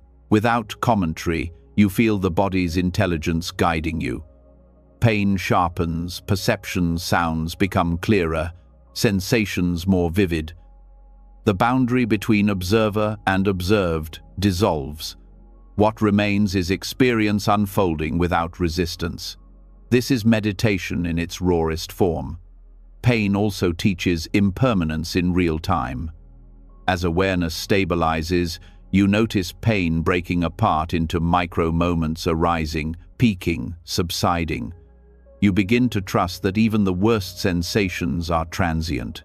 This trust ends fear, and without fear, suffering cannot survive. Each moment of pain becomes proof of movement, a reminder that change never stops. The lesson of the silent teacher is not to glorify suffering, but to see it clearly. Pain is part of existence. Fighting it doesn't make it disappear. Understanding it transforms its meaning. The mind seeks pleasure as validation, but awareness finds wisdom in every experience. When you can sit with pain calmly, you gain a freedom that pleasure could never give. The body, too, becomes wiser through this practice. Tension begins to dissolve because attention itself is healing. The nervous system learns that awareness means safety. Each time you meet pain without resistance, you reprogram the body to trust presence. Over time, this trust extends beyond the physical. You become less reactive to emotional discomfort, less fearful of uncertainty, more grounded in reality as it is. Pain, in its silence, also reveals interconnection. Every living being feels it: animal, human, even the smallest insect. To know your own pain intimately is to understand the universal pulse of life. Compassion grows naturally because you recognize yourself in every cry, every ache. The world's suffering stops being abstract. It becomes shared humanity. Pain, once isolating, now connect. There's an old Zen saying, "The obstacle is the path." Pain, when embraced as teacher, becomes that path. It exposes what's unhealed, unmoved, unacknowledged. It dismantles arrogance and softens pride. It makes you honest because pain doesn't tolerate pretense. You learn humility not as weakness, but as alignment with truth. The body bows before reality, and the heart follows. In time, the practice of sitting with pain without commentary leads to serenity. You stop needing the pain to end in order to feel peace. Peace becomes the space that holds pain. The sensation may remain, but the suffering disappears. This paradox is the hallmark of awakening through the body, realizing that peace and pain can coexist without contradiction. From this clarity, gratitude arises. Not gratitude for the pain itself, but for the depth of awareness it awakened. Every pulse of discomfort became a doorway to insight. Every moment of endurance revealed a new layer of compassion. The silent teacher gave lessons no book could offer: patience, humility, presence, and love beyond preference. The more you listen, the more subtle its teaching becomes. You begin to see that even physical sensation is not solid. It's a dance of energy perceived by consciousness. You are not inside pain. Pain is appearing within you. When this truth settles, you realize that even pain cannot touch awareness. The silent teacher then completes its work, showing you that you were never the one suffering, only the one observing. And from here, another dimension of understanding unfolds naturally. Once pain is no longer the enemy and awareness no longer flees from discomfort, a new insight appears. That suffering itself is not punishment, but a reverberation of energy, seeking balance, not blame. The next teaching explores this in depth. How to see pain as karma's echo rather than cosmic judgment, transforming guilt into understanding and resistance into release. When the body has been met with awareness and pain has been seen as teacher rather than enemy, another veil begins to lift.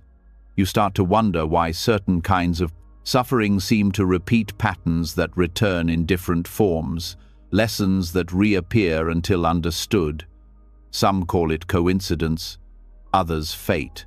But in the language of Buddhist wisdom, this recurrence is known as karma, not punishment, but resonance. Karma is the echo of energy, the continuation of cause through time. When pain revisits, it's not life-seeking revenge, it's life-seeking balance. Karma, stripped of superstition, is simply the law of cause and effect in motion. Every thought, word, and action releases energy into the field of existence. That energy does not vanish, it circulates, returning in ways that reflect its origin. When kindness is offered, harmony echoes. When ignorance drives harm, discord echoes. These returns are not moral verdicts, but mirrors. They show us what remains unresolved in the mind. Suffering, seen through this lens, becomes information feedback from life itself. The problem arises when karma is misunderstood as punishment. Many believe their pain means they did something wrong, in this life or another. But guilt distorts understanding. The Buddha never described karma as divine retribution. He described it as natural law, like gravity. It doesn't judge, it responds. The echo is not sent to hurt you, it's sent to wake you. When you drop the idea of punishment, you begin to meet your suffering with curiosity instead of shame. You start asking, what energy is returning, what pattern seeks release? Karma operates not only across lifetimes, as tradition teaches, but within the micro-movements of daily life. Every reaction carries momentum. When anger is met with anger, its energy reinforces itself, returning as more conflict. When awareness interrupts reaction, the energy dissolves instead of echoing. This is why mindfulness is the greatest purifier of karma. Awareness ends the cycle not by erasing the past, but by stopping unconscious repetition. Pain that repeats is not proof of failure. It's proof of persistence. Life keeps presenting the same themes until the lesson is complete. The moment you meet the echo with understanding, it changes frequency. The same situation may arise again, but it no longer controls you. Karma is not a chain. It's a curriculum. Each event is a class in consciousness, designed by the intelligence of cause and effect. Seeing suffering as karma's echo brings responsibility without blame. You recognize that your experiences are shaped by patterns of mind, yet you also understand they are opportunities for evolution. Blame closes the heart, responsibility opens it. The mature soul stops asking, "Why me?" and starts asking, "What is life showing me now?" That shift transforms victimhood into authorship. Karma then becomes a dialogue between you and existence. The subtlety of this teaching is that karma is not personal in the way ego believes. The energy of thought and action reverberates through collective fields as well. An act of kindness ripples far beyond individual boundaries, just as collective ignorance creates shared suffering. Social injustice, environmental harm, and conflict are not punishments inflicted by gods but consequences of collective causes. Understanding this expands compassion. You realize that your healing contributes to the healing of the whole, because each change in consciousness alters the field for everyone. In this view, suffering carries purpose without moral weight. A painful event may feel undeserved, but from the perspective of karmic resonance, it is part of a larger harmony seeking restoration. The energy you experience today might not have originated in this lifetime. It might be ancestral, cultural, or universal. The point is not to trace its origin, but to end its repetition through awareness. The question is never, "What did I do wrong?" but "How can I meet this now with wisdom?" Meeting karma consciously begins with observation. When discomfort arises, watch the impulse to blame. The mind immediately seeks a story. "This happened because they hurt me," or "I must have done something terrible in the past." These stories keep karma spinning because they sustain judgment. Awareness, however, simply observes the return of energy without labeling it good or bad. The echo is acknowledged, felt, and released. What is felt fully is freed. The process of releasing karmic echoes can be subtle. Sometimes it happens through recognition. The instant you see a pattern clearly, it dissolves. Other times, it unfolds through patience, as life keeps giving you chances to respond differently. Either way, awareness is the key. Each conscious choice not to repeat old reactions weakens the old frequency and establishes a new one. In this way, karma is not destiny but practice. Painful relationships are one of the clearest mirrors of karmic echo. You may attract people who reflect your unresolved emotions. Someone's criticism touches your old insecurity. Their indifference revives forgotten rejection. These encounters are not punishments but invitations to integrate what's incomplete. When you respond with awareness instead of defense, the karmic bond loosens.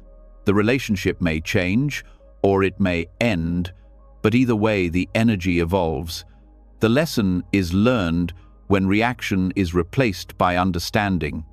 The same principle applies to chronic physical or emotional struggles. When the same illness, financial difficulty, or heartbreak keeps appearing, it signals that a deeper belief is seeking illumination. Life repeats the experience not out of cruelty but out of love, because you are ready to see what you couldn't before. Karma persists only until awareness ripens enough to outgrow it. Once seen clearly, even pain becomes compassion's echo rather than punishment's shadow. Karma also teaches balance through contrast. Pleasure and pain are not opposites but partners in education. Pleasure teaches expansion. Pain teaches depth. One reveals joy, the other endurance. Both are temporary, and both mirror the energy we project into life. When you grasp this, gratitude arises naturally. Even hardship feels meaningful because you know it's part of a larger unfolding of consciousness. Gratitude doesn't erase difficulty, it infuses it with light. Understanding karma experientially requires direct observation of cause and effect in your own life. Notice how anger breeds tension, how generosity breeds ease, how honesty brings peace while deceit creates restlessness. These are not moral teachings but energetic realities. The more you observe, the more faith you develop in the law itself. Faith here is not belief but recognition, a trust that life is coherent, that nothing happens without reason, and that every experience contributes to awakening. To work with karmic echoes skillfully, meditation is essential. When the mind quiets, patterns surface. Old memories, sensations, or emotions may arise, sometimes without clear context. Rather than analyzing, allow them to complete their cycle. You are witnessing the unwinding of stored energy. This is karmic purification in real time. The mind need not understand the story. Awareness dissolves it by presence alone. The echo fades when no one claims it. Compassion for yourself is vital during this process. As old energies surface, guilt or shame may appear. The ego says, "I created this, I deserve this." But awareness replies, "This is simply energy returning to balance." Compassion means meeting yourself with the same gentleness you would offer a friend. You cannot purify karma through punishment. You can only purify it through understanding.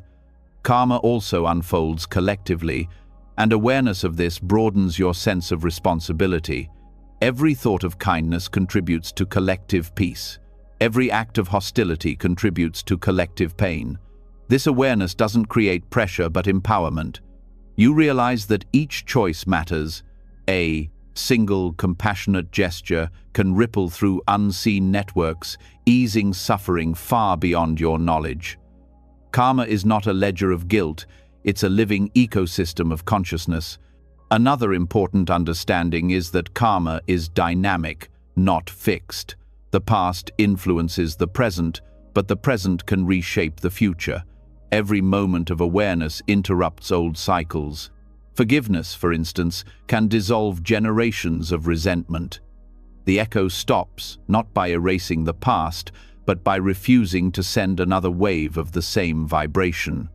When you respond with love instead of vengeance, you rewrite your trajectory. The language of karma also invites humility. You stop assuming you know why things happen. The mind loves to assign reasons: "This happened because I deserved it," or "because I'm unlucky." True wisdom recognizes mystery. You may never understand the full web of causes that led to a single event. Acceptance replaces speculation. When you no longer demand explanations, Peace grows naturally. From this humility comes equanimity.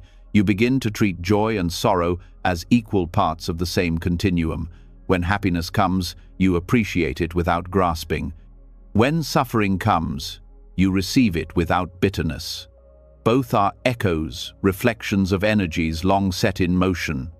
The wise bow to both because both lead to balance. In this way, karmic awareness dissolves resentment. When you see that those who harm you are also caught in their own karmic loops, your heart softens. You understand that ignorance, not malice, drives their actions. This doesn't excuse harm, but it frees you from hatred.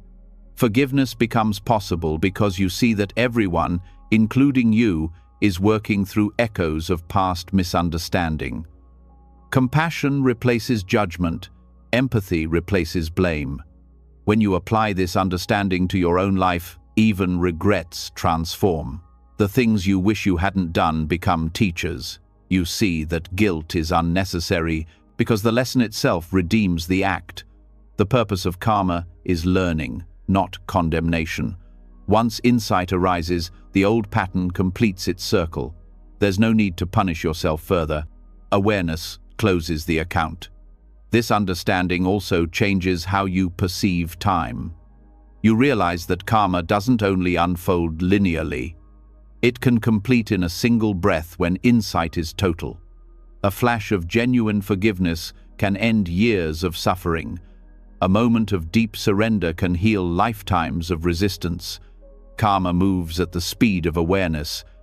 The more present you become, the faster old energy transforms. Awareness of karma also deepens patience. You stop expecting immediate outcomes. Just as seeds take time to grow, causes ripen in their own season. You learn to act rightly without obsession over results. Right intention is your responsibility. Outcome belongs to life. This patience turns effort into offering. The heart stays steady because it trusts the law of cause and effect to unfold naturally. When awareness matures, you begin to experience karma not as burden but as rhythm. You sense that all events, even painful ones, move toward harmony. Like sound waves finding resonance, every experience tunes consciousness closer to truth. Pain is the dissonant note that invites alignment.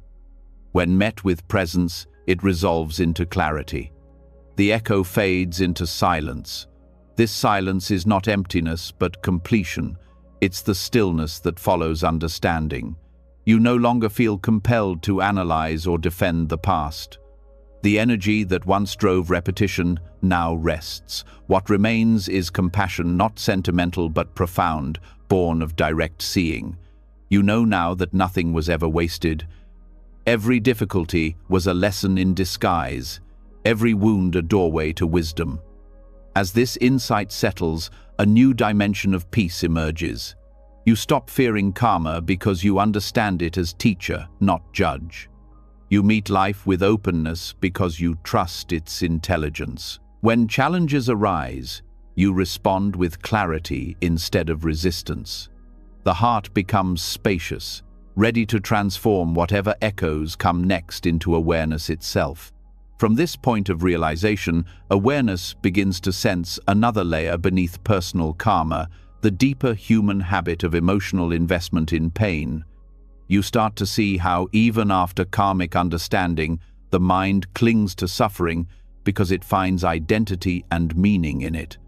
The next unfolding explores this subtle economy of suffering, why the mind keeps investing energy in its own pain, and how releasing that investment becomes the next act of freedom. And so, after walking through every layer of pain, the body, the mind, the story, the ego, and the echo, a single truth remains: pain will visit, but suffering is a choice.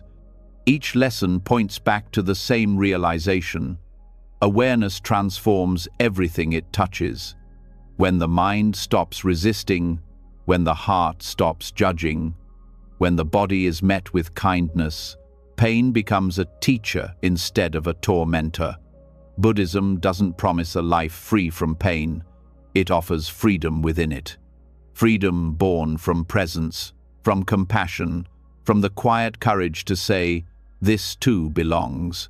Every moment of discomfort becomes an invitation to wake up, to soften, to see clearly. And in that clarity, the boundary between pain and peace disappears. What's left is acceptance, not resignation, but harmony with reality as it is. If this journey spoke to you, I'd love to hear what part resonated most. Was there a lesson that shifted how you see pain or suffering? Share your thoughts in the comments. Your reflection might be the light someone else needs today.